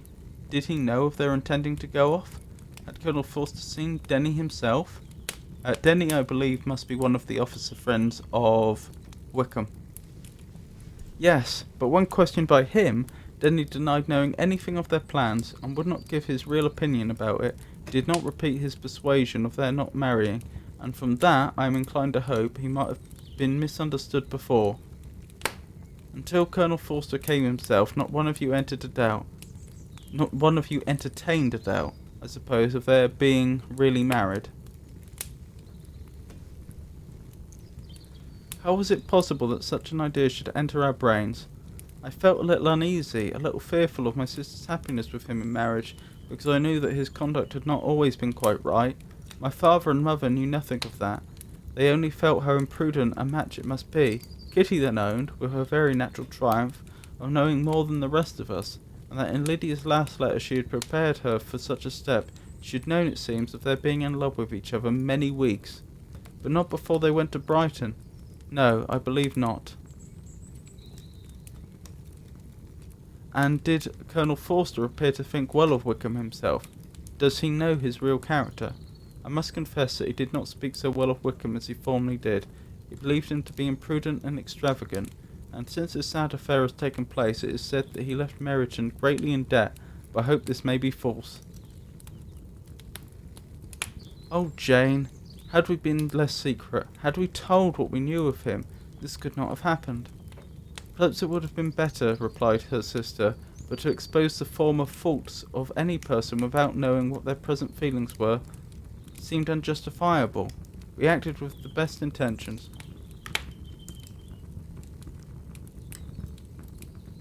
Could Colonel Forster repeat the particulars of Lydia's note to his wife?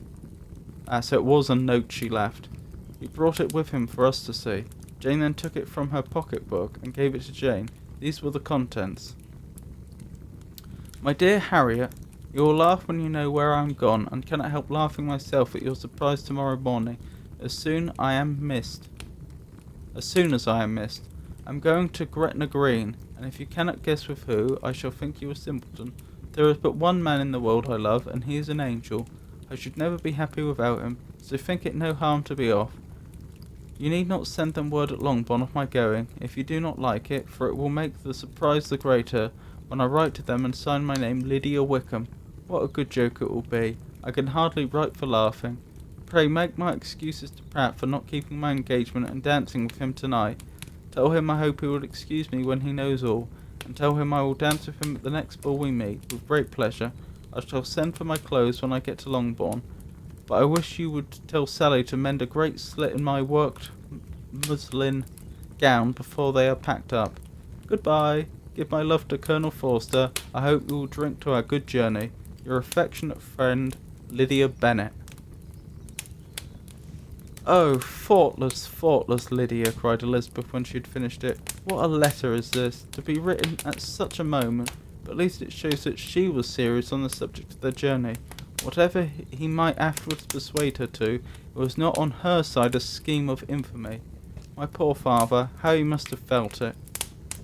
I never saw anyone so shocked. He could not speak a word for full 10 minutes. My mother was taken ill immediately, and the whole house in such confusion. Oh, Jane, cried Elizabeth, was there a servant belonging to it who did not know the whole story before the end of the day? I do not know. I hope there was, but to be guarded at such a time is very difficult. My mother was in hysterics, and though I endeavoured to give her every assistance in my power, I am afraid I did not do so much as I might have done, for the horror of what might possibly happen almost took from me my faculties. Your attendance upon her has been too much for you. You do not look well. Oh, that I had been with you. You have had every care and anxiety upon yourself alone. Mary and Kitty have been very kind, and would have shared in every fatigue, I am sure, but I do not think it right for either of them. Kitty is slight and delicate, and Mary studies so much, that her hours of repose should not be broken in on. My Aunt Phillips came to Longbourn on Tuesday, after my father went away, and was so good as to stay till Thursday with me. She was of great use and comfort to us all, and Lady Lucas has been very kind. She walked here on Wednesday morning to condole with us, and offered her services, or any of her daughters, if they should be of use to us. Condole. I don't recognise that word.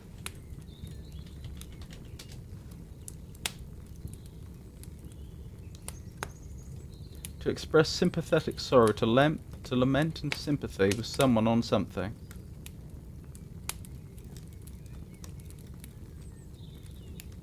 Okay, so... Okay, that makes sense. She had better have stayed at home, cried Elizabeth. Perhaps she meant well, but under such a misfortune as this, one cannot see too little of one's neighbours. Assistance is impossible, condolence insufferable. Let them triumph over us at a distance and be satisfied. She then proceeded to inquire into the measures which her father had intended to pursue while in town for the recovery of his daughter. He meant, I believe, replied Jane, to go to Epsom, the place where they last changed horses, to see the postilions and try if anything could be done. See the postilions and try if anything could be made out from them. Postilions. Also a word I do not recognise.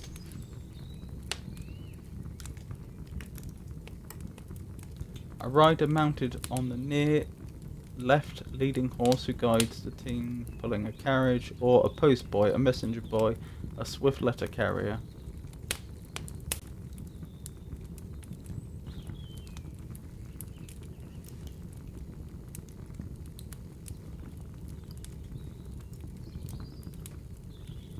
His principal object must be to discover the number of the hackney coach which took them from Clapham. It had come with a fare from London, and as he thought that the circumstance of a gentleman and lady's removing from one carriage into another might be remarked, he meant to make inquiries at Clapham. If he could anyhow discover at what house the coachman had before set down his fare, he determined to make inquiries there, and hoped it might not be impossible to find out the stand and number of the coach. I do not know of any other designs that he had formed, but was in such a hurry to be gone, and his spirit so greatly discomposed, that I had difficulty in finding out even so much as this.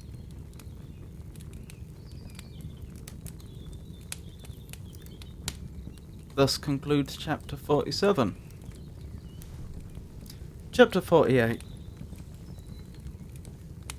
The whole party were in hopes of a letter from Mr. Bennet the next morning, but the post came in without bringing a single line from him.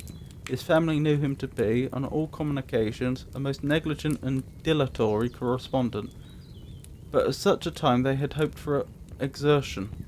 They were forced to conclude that he had no pleasing intelligence to send, but even of that they would have been glad to be certain. Mr. Gardiner had waited only for the letters before he set off. When he was gone, they were certain at least of receiving constant information of what was going on, and their uncle promised, at parting, to prevail on Mr. Bennet to return to Longbourn as soon as he could, to the great consolation of his sister, who considered it as the only security for her husband not being killed in a duel.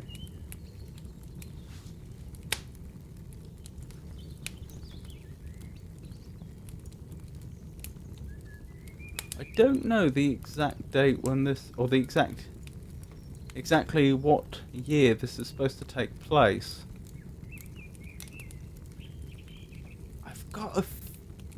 I am thinking that duels may have just about still been legal at this point. But I'd have to look that up to be sure. Anyway, even if they weren't legal, they would have been going on at this point. Mrs. Gardiner and the children were to remain in Hertfordshire a few days longer, as the former thought her presence might be serviceable to her nieces. She shared in their attendance on Mrs. Bennet, and was a great comfort to them in their hours of freedom. Their other aunt also visited them frequently, and always, as she said, with a design of cheering and heartening them up, though, as she never came without reporting some fresh instance of Wickham's extravagance or irregularity, she seldom went away without leaving them more dispirited than she found them.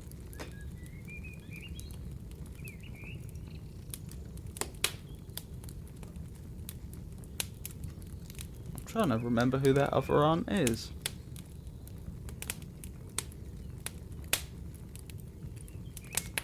Oh, that must be the aunt who lives in Meryton, where the regiment was stationed while they were there. Who I've forgotten the name of, unfortunately. Anyway, all Meryton seemed striving to blacken the man who, for 3 months before, had been almost an angel of light.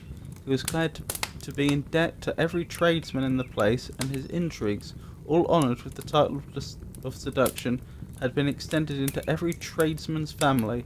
Everybody declared that he was the wickedest young man in the world, and everybody began to find out that they had always distrusted the appearance of his goodness. Elizabeth, though she did not credit above half of what was said, believed enough to make her former assurance of her sister's ruin more certain, and even Jane, who believed still less of it, became almost hopeless, more especially as the time was now come when, if they had gone to Scotland, which she had never before entirely despaired of, they must in all probability have gained some news of them. Mr. Gardiner left Longbourn on Sunday. On Tuesday his wife received a letter from him. It told them that, on his arrival, he had immediately found out his brother, and persuaded him to come to Gracechurch Street. That Mr. Bennet had been to Epsom and Clapham before his arrival, but without gaining any satisfactory information, and that he was now determined to inquire at all the principal hotels in town, as Mr. Bennet thought it possible they might have gone to one of them on the first coming to London before they procured lodgings.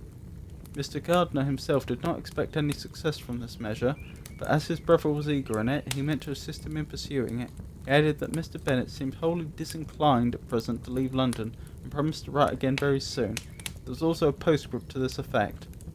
I've written to Colonel Forster to desire him to find out, if possible, from some of the young man's intimates in the regiment, whether Wickham has any relations or connections who would be likely to know in what part of town he has now concealed himself. If there were anyone that could apply to if there were anyone that one could apply to with a probability of gaining such a clue as that, it might be of essential consequence. At present we have nothing to guide us. Colonel Forster will, I dare say, do everything in his power to satisfy us on this head, but on second thoughts perhaps Lizzie could tell us what relations he has now living better than any other person. Elizabeth was at a loss to understand from whence this deference to her authority proceeded, but it was not in her power to give any information of so satisfactory a nature as the compliment deserved. She had never heard of his having had any relations except a father and mother, both of whom had been dead many years. It was possible, however, that some of his companions in the shire, that is the regiment, might be able to give more information, and though she was not very sanguine in expecting it, the application was a something to look forward to. Every day at Longbourn was now a day of anxiety, but the most anxious part of each was when the post was expected. The arrival of letters was the grand object of every morning's impatience. Through letters, whatever of good or bad was to be told would be communicated, and every succeeding day was expected to bring some news of importance. But before they heard again from Mr. Gardiner, a letter arrived for their father, from a different quarter, from Mr. Collins, which, as Jane had received directions to open all that came for him in his absence, she accordingly read, and Elizabeth, who knew what curiosities his letters always were, looked over her and read it likewise.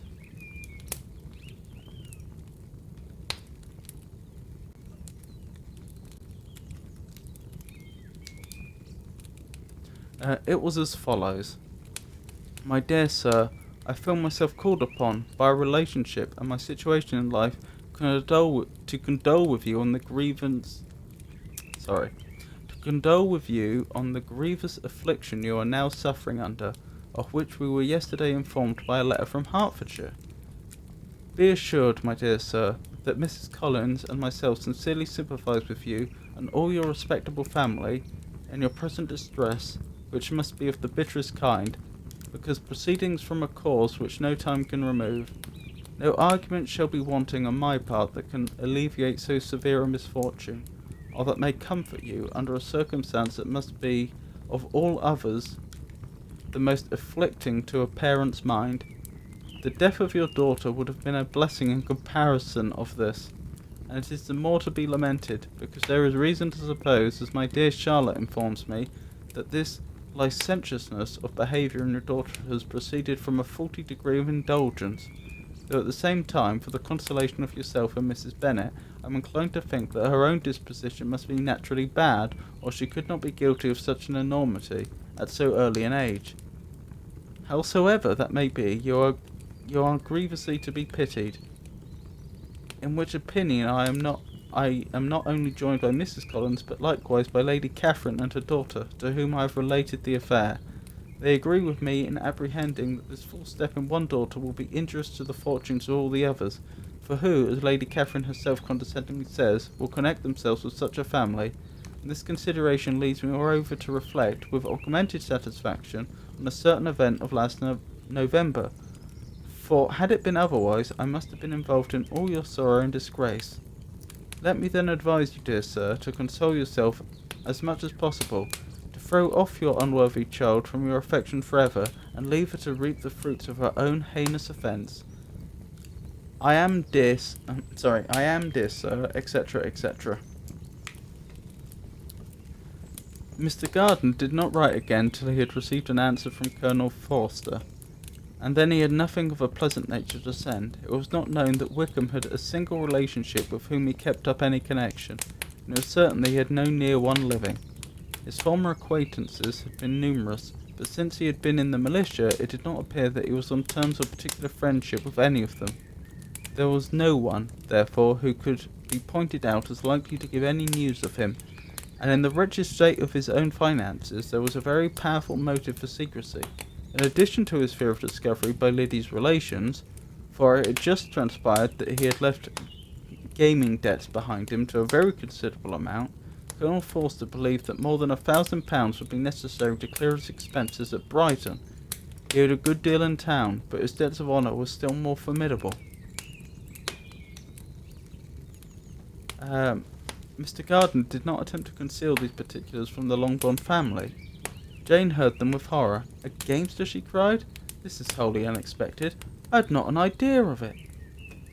Mr. Gardiner added in his letter that they might expect to see their father at home on the following day, which was Saturday, rendered spiritless by the ill success of all their endeavours. He had yielded to his brother-in-law's entreaties that he would return to his family, and leave it to him to do whatever occasion might suggest to be advisable for continuing their pursuit. When Mrs. Bennet was told of this, she did not express so much satisfaction as the children expected, considering what her anxiety for his life had been before. "What? Is he coming home, and without poor Lydia?" she cried. "Sure he will not leave London before he has found them. Who is to fight Wickham, and make him marry her, if he comes away?" And Mrs. Gardiner began to wish to be at home. It was settled that she and the children should go to London, and at the same time that Mr. Bennet come from it. The coach, therefore, took them in the first stage of their journey, and brought its master back to Longbourn. Mrs. Gardiner went away in all the perplexity about Elizabeth and her Derbyshire friend that had attended her from that part of the world. His name had never been voluntarily mentioned before them by her niece, and the kind of half-expectation which Mrs. Gardiner had formed of their being followed by a letter from him had ended in nothing. Elizabeth had received none since the return that could come from Pemberley. The present unhappy state of the family rendered any other excuse for the lowness of her spirits unnecessary.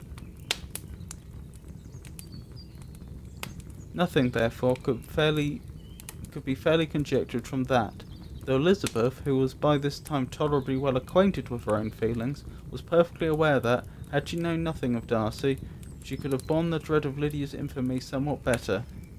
It would have spared her, she thought, one sleepless night out of two. When Mr. Bennet arrived, he had all the appearance of his usual philosophic composure. He said as little as he had ever been in the habit of saying, made no mention of the business that had taken him away, and it was some time before his daughters had courage to speak of it.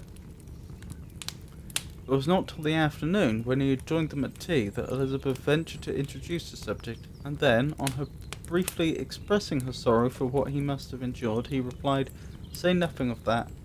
Who should suffer but myself? It has been my own doing, and I ought to feel it." You must not be too severe upon yourself," replied Elizabeth. "You may well warn me against such an evil.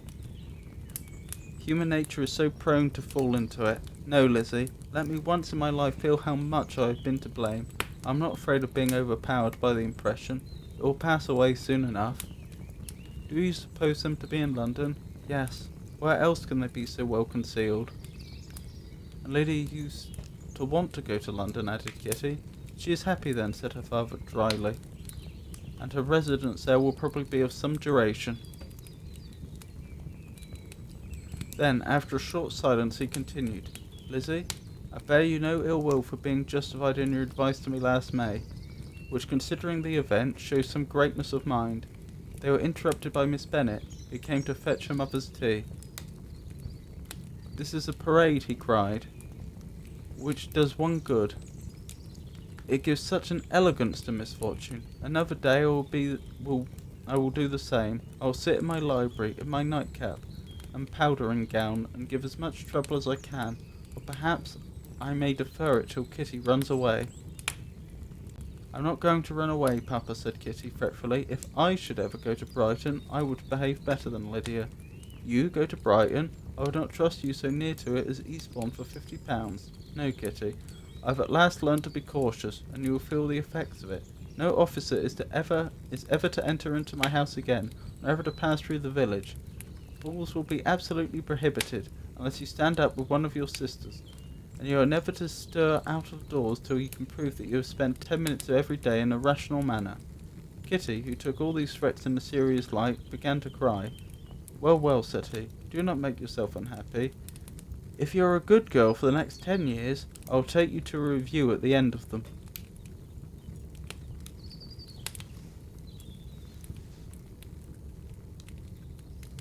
So, that was chapter 48. And looking at the time, that concludes the prose section of this stream. So we will move on to the riddles.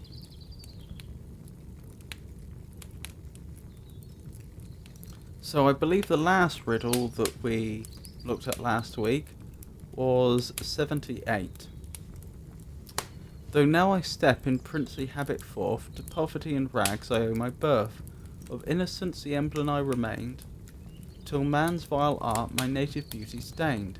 Now in revenge the talents I receive, gainst my turn and flatter and deceive. With prudence used the world may bless my power, spleen I prevent and gild the social hour.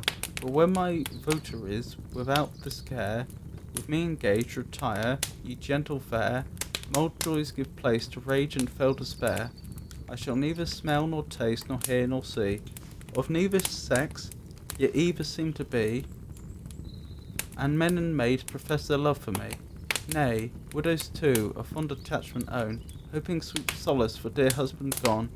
Possessed you'll find me of the wanton's wiles, her patches paint and heart beguiling smiles. My lovers now I raise and now depress, now kill with frowns and now with favour bless. Strange though it be, and passing strange yet more, the poor I oft make rich, the rich make poor. Attire of various kinds and sorts I wear, in this fantastic garb through all the year. Yet those so oddly dressed admission find among the gayest circles of mankind. But strange caprice, wherever seen before, so fashion rules, I find access no more. And I believe the solution to that particular riddle was playing cards. I will double check that now. So it was 78 we were on.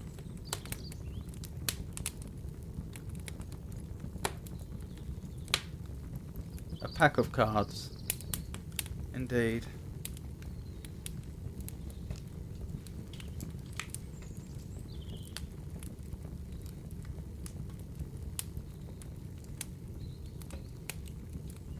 So, that was the last riddle we looked at last week. 79 is the first new riddle this week. So, for anyone that's new to this, I read out the riddle sometimes once, sometimes multiple times, depending upon how easy I find it to pass, and then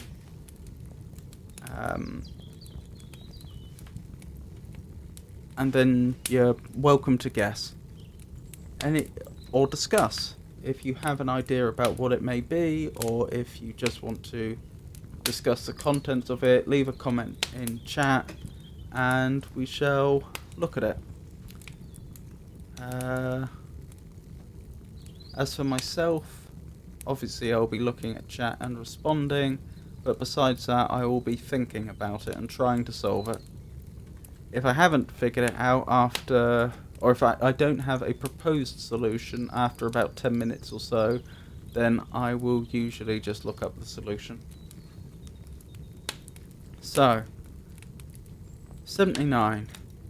From the dark and dismal cell, where subterranean beings dwell, to towns and cities was I brought, and rules of civil life was taught. In palaces I oft reside, and dwell among the sons of pride. Address the great, the rich I fear not, and cringe to those for whom I care not. Balls and assemblies I frequent, and to the ladies I present the courtly bow and compliment, Thus I attained to lofty station, high above all men in the nation, and of all subjects I alone dared to take place above the crown. But good as well as great I shed comfort and joy on each man's head, the poor as well as rich I warm, and guard and keep them safe from harm. But such fickleness of fate, such the false faith of man ingrate, I am despised when I am old, and perish in the rain and cold, doomed by those ills my life to end, from which I others did defend.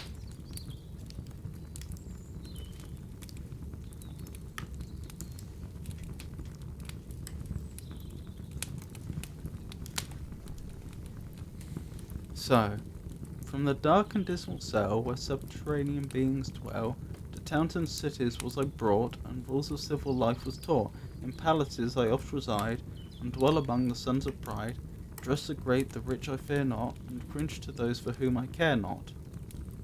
Balls and assemblies I frequent, and to the ladies I present the courtly bow and compliment. Thus I attained a lofty station, high above all men in the nation, and of all subjects I alone dare to take the place above the crown. I feel like that must be a massive clue. I just don't follow it myself. But good as well as great I shed comfort and joy on each man's head, the poor as well as rich I warm, and guard and keep them safe from harm. But such the fickleness of fate, such the false faith of man ingrate, I am despised when I am old, and perish in the rain and cold, doomed by those ills my life to end, from which I others did defend.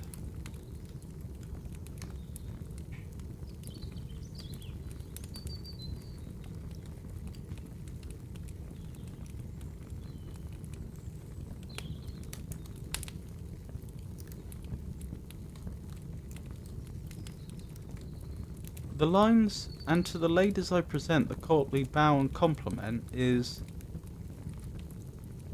an odd one. Because I think it's fair to say that whatever the solution to this riddle is, it isn't something that could actually bow and compliment itself, one wouldn't have thought.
The poor as well as rich I warm.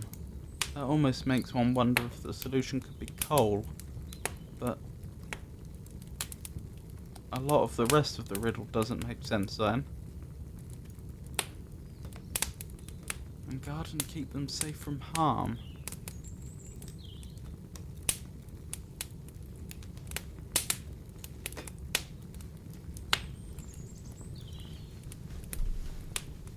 Jenny says so the solution is a rogue.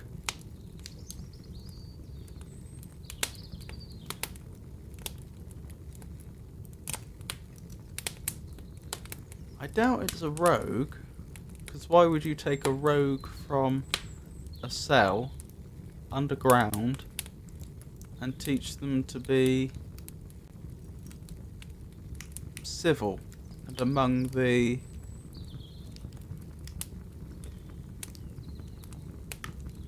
to mix well with the ton?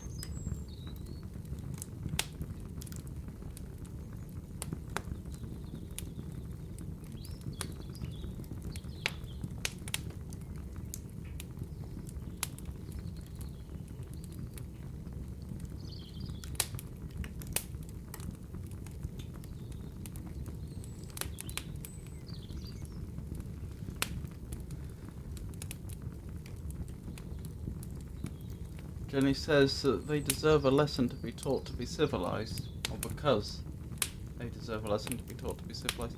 Well, it doesn't really figure, because for two reasons. Firstly, if that were a genuine practice, I think it would be well known about, and secondly, it just wouldn't make sense with lines such as where was it?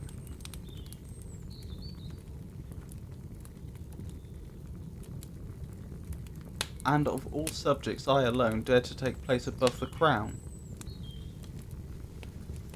That certainly would not be the case.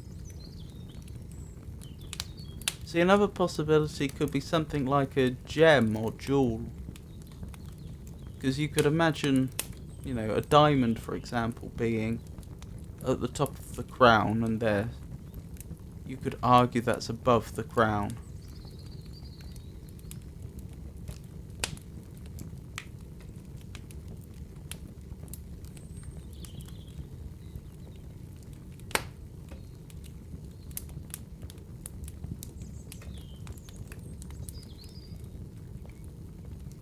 But a gem doesn't figure with the poor as well as the rich are warm.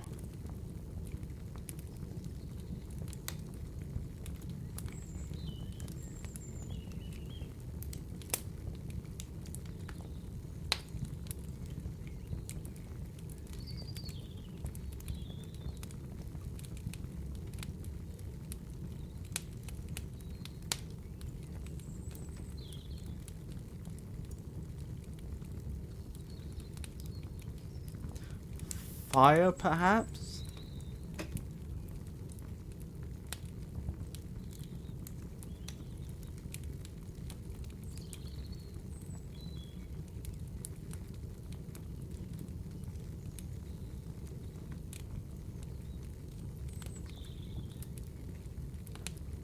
I'm not entirely sure why you would say a fire dares to take place above the crown. But perhaps there's some symbology of that somewhere.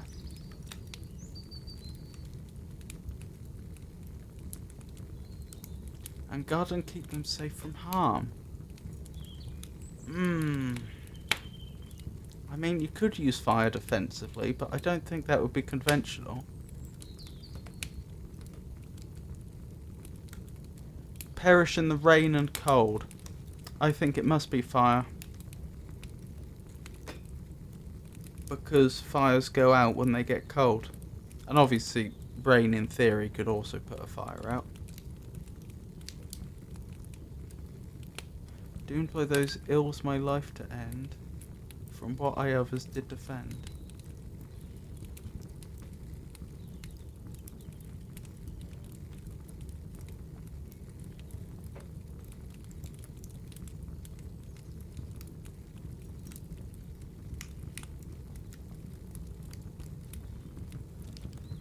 Oh, I get it. I am despised when I am old, and perish in the rain and cold, doomed by those ills my life to end.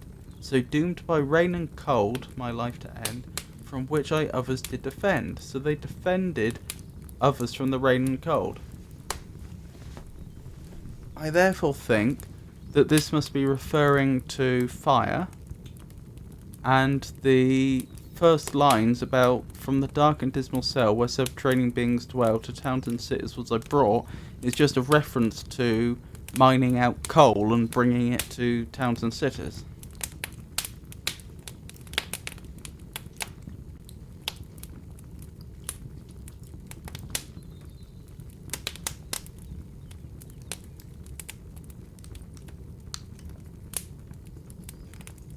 So, 79.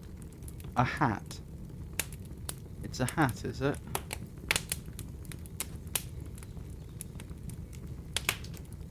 From the dark and dismal cell, where subterranean beings dwell, to towns and cities was I brought. I don't follow. And rules of civil life was taught in places I oft reside, and dwell among the sons of pride. Address the great, the rich I fear not, and cringe to those for whom I care not.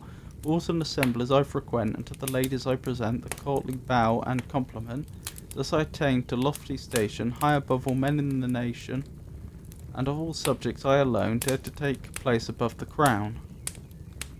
Oh, the crown of the head. But good as well as great I shed, comfort and joy on each man's head.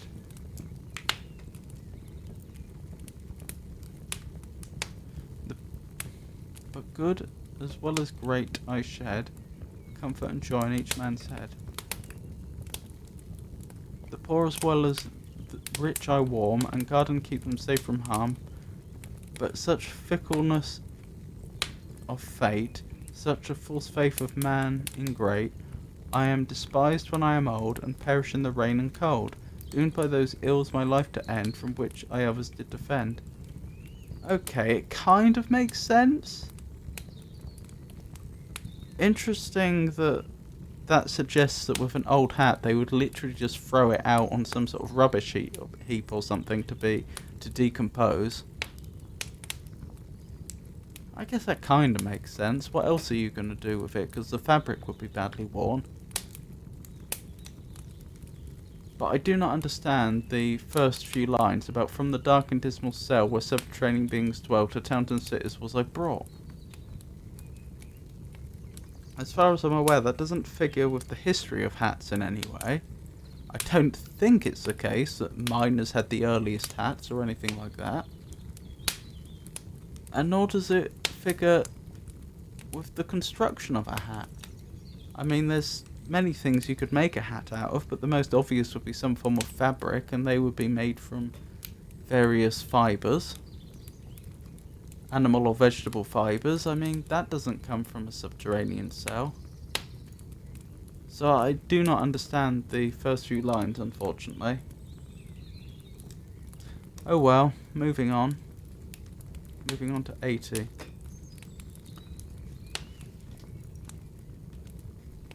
Addressed to a lady. Now you that love riddles, and guess them so well, pray tell me who I am, for I know you can tell. I was born before Adam, I should say the fool, for Adam you know, man was not born at all.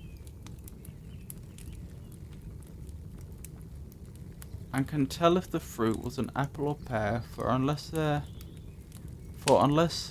the devil, I only was there. So mysteries you find are to me as well known as to other great conjurers, Breslaw or Jonas. My mother's a maid, my grandmother's the same, and so you would say, did I tell you my name. My father's my mother, and now I've begun, I will tell you still further, my daughter's my son. I refused a good place of 5,000 a year, my conscience forsooth whispered that in my ear, and now as to my person, I'm 10 feet in height, and as to my bulk, I'm 10 ton in weight. I'm as ugly as Satan, and give him his due, though it is oft has been said I'm as handsome as you.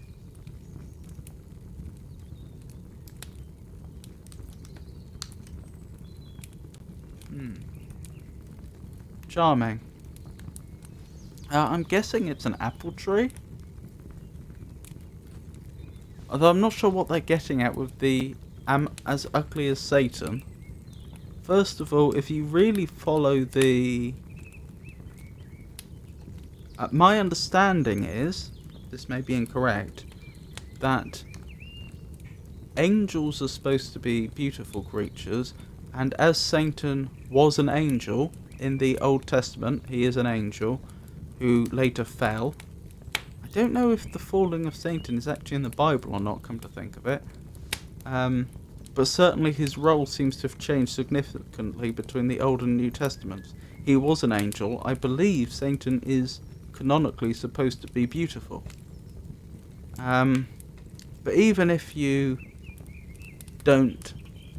even if you ignore that and go with the medieval interpretation of Satan, I don't know why you would call an apple tree as ugly as Satan.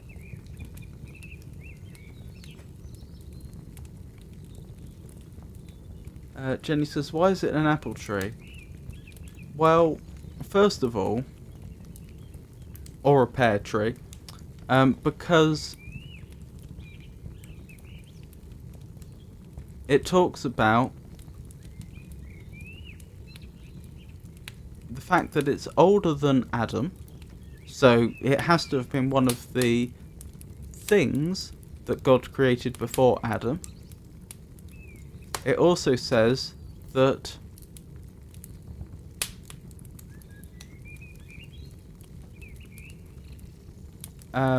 it can tell if the fruit was an apple or pear, for unless 'twere the devil, I only was there.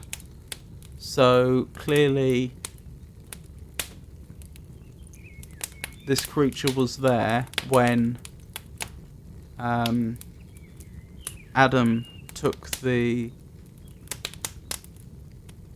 Well, it was Eve, wasn't it, that first ate from the tree. The tree of knowledge. But clearly this being was there in that proximity. And it wasn't the apple itself.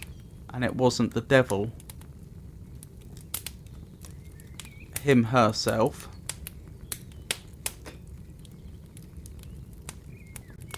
Also, it says that they're 10 feet in height and 10 ton in weight. I'm not sure that a 10-foot tree would be 10 ton, but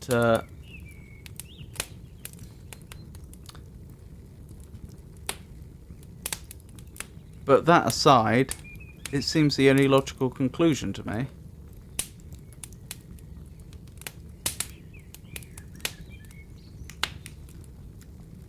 It's just the fact that it describes it as ugly as Satan, which I just don't get. But that's my guess. If anyone has any other guesses, please leave them in chat.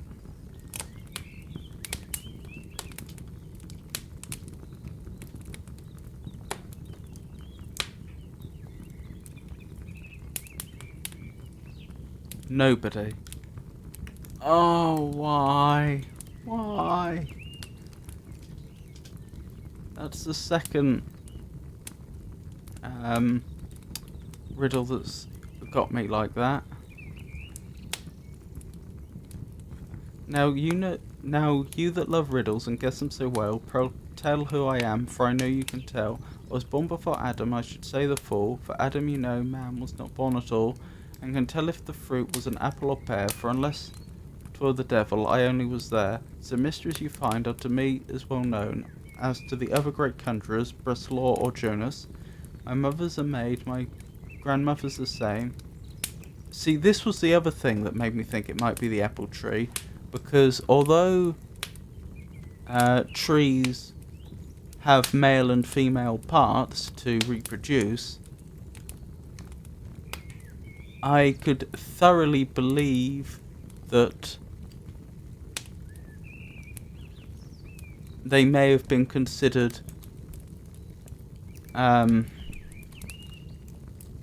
they don't have intercourse is what I'm getting at, so I could thoroughly consider them being considered mates. I don't know if they would have been, but I can see how that language could be considered valid.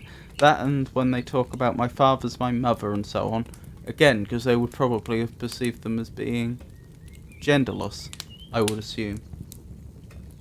Anyway, my mother's a maid, my grandmother's the same, and so you would say, did I tell you my name? My father's my mother, and now I've begun, I will tell you still further, my daughter's my son. I refused a good place of 5,000 a year. Okay, I suppose that's a bit of a clue that there isn't a sensible solution to this. My conscience forsooth whispered that in my ear. Now as to my person, I'm 10 feet in height, and as to my bulk, I'm 10 ton in weight. I'm as ugly as Satan, and give him his due, though it oft has been said I'm as handsome as you. Nobody. Okay, so that one was a bit of a disappointment. I wish I'd guessed that one. Anyway, last one for this week, I think, 81. No legs, no arms, no wings have I, yet through the air I swiftly fly.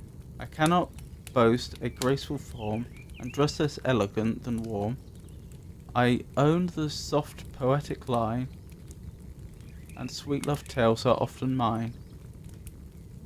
I'm shallow oft, and oft profound, heavy and dull I'm frequent found, yet oft with wit and sense abound. Of Europe I have made the tour, and oft visit Asia's shore.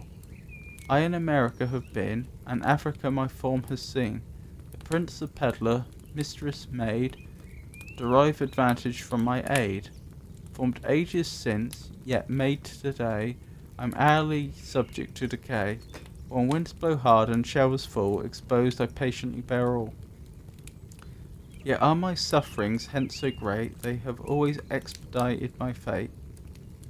To Father Time and Mother Earth I'm indebted for my birth. And when my father mandates come, that I shall meet the general doom, I, quietly to fate resigned, am to my mother's arms consigned.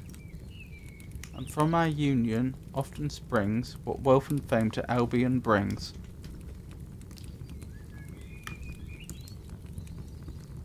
Albion being a rather old-fashioned word for England.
Any guesses, chat?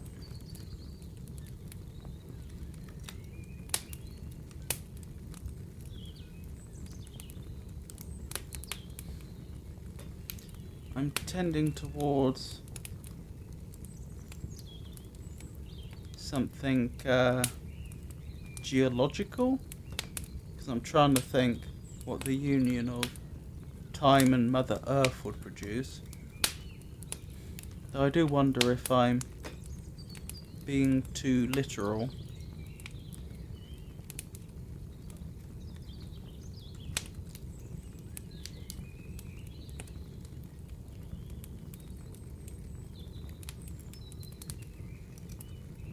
What that it says it dresses less elegant than warm.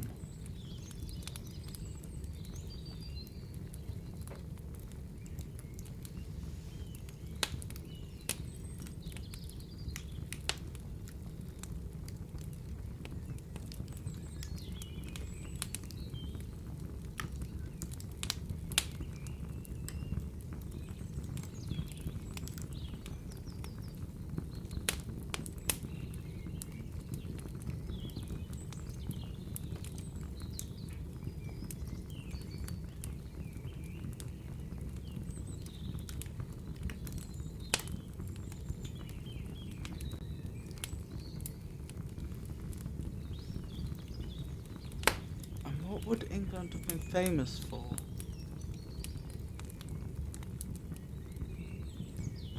Traditionally wool, but I don't think it's that.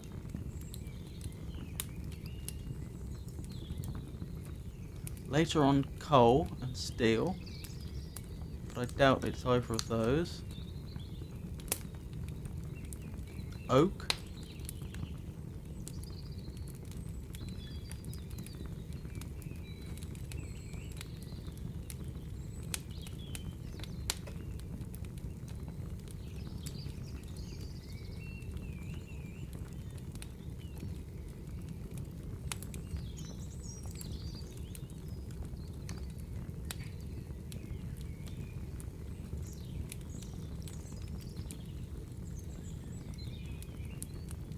Oak, maybe. No legs, no arms, no wings have I. That's true. Yet through the air I swiftly fly. That's harder to explain. But certainly, if you made something like an arrow out of oak, then that would work. But that does challenge that theory. I cannot boast a graceful form, and just less elegant than warm. I own the soft poetic line, and sweet love tales are often mine.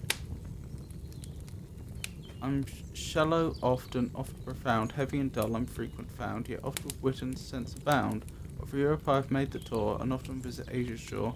I in America have been, and Africa my form has seen. I doubt that's true, unless we're including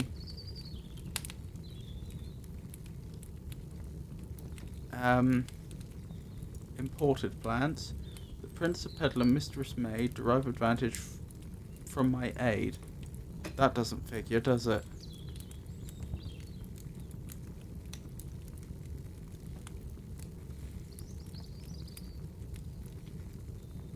Formed ages since, yet made today, I'm hourly subject to decay.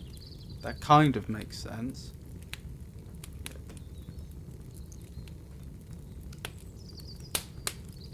When wind blows hard and showers fall, exposed I patiently bear all. That makes sense. Yet are my sufferings hence so great, they always expedite my fate.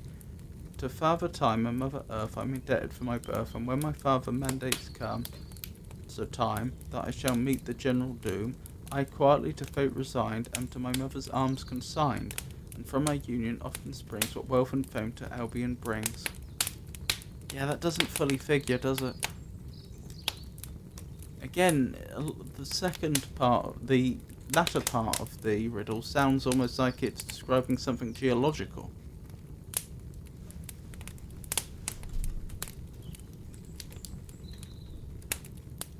I think I'm going to have to admit defeat on this one and look it up. If anyone has any guesses, please leave it in chat.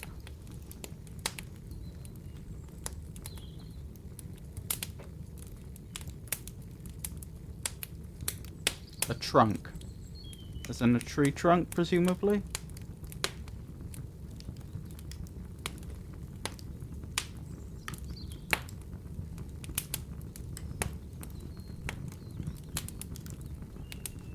Does that have any other meaning I'm not aware of? I mean, it has other meanings, like the boot of a car. But obviously that's not what they mean. Container.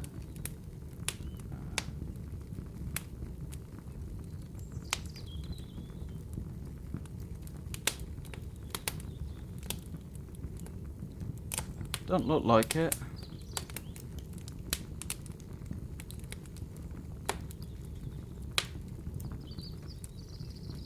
So I was close then.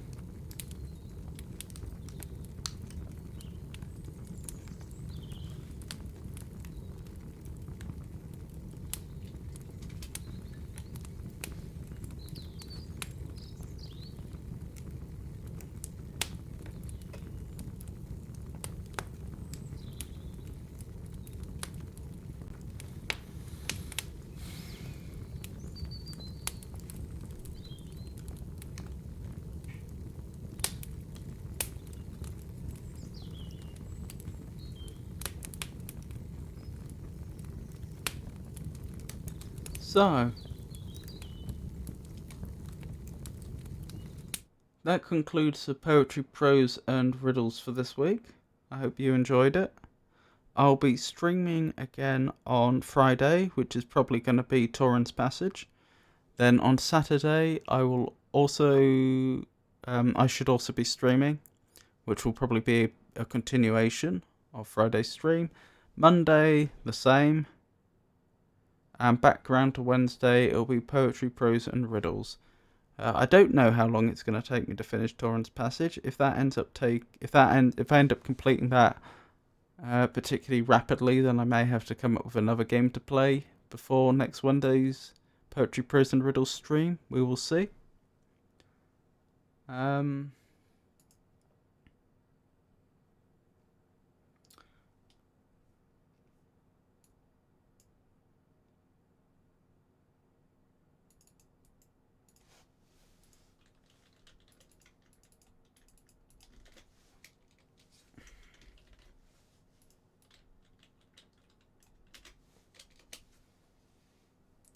Sorry about that. We will raid Squirtle 007, who is a streamer that does a lot of Pokemon content. I'm not entirely sure what they're doing today, but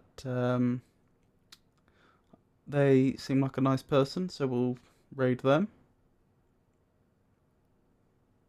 So, thank you for coming, everyone.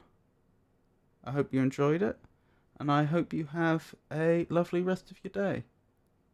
Good night.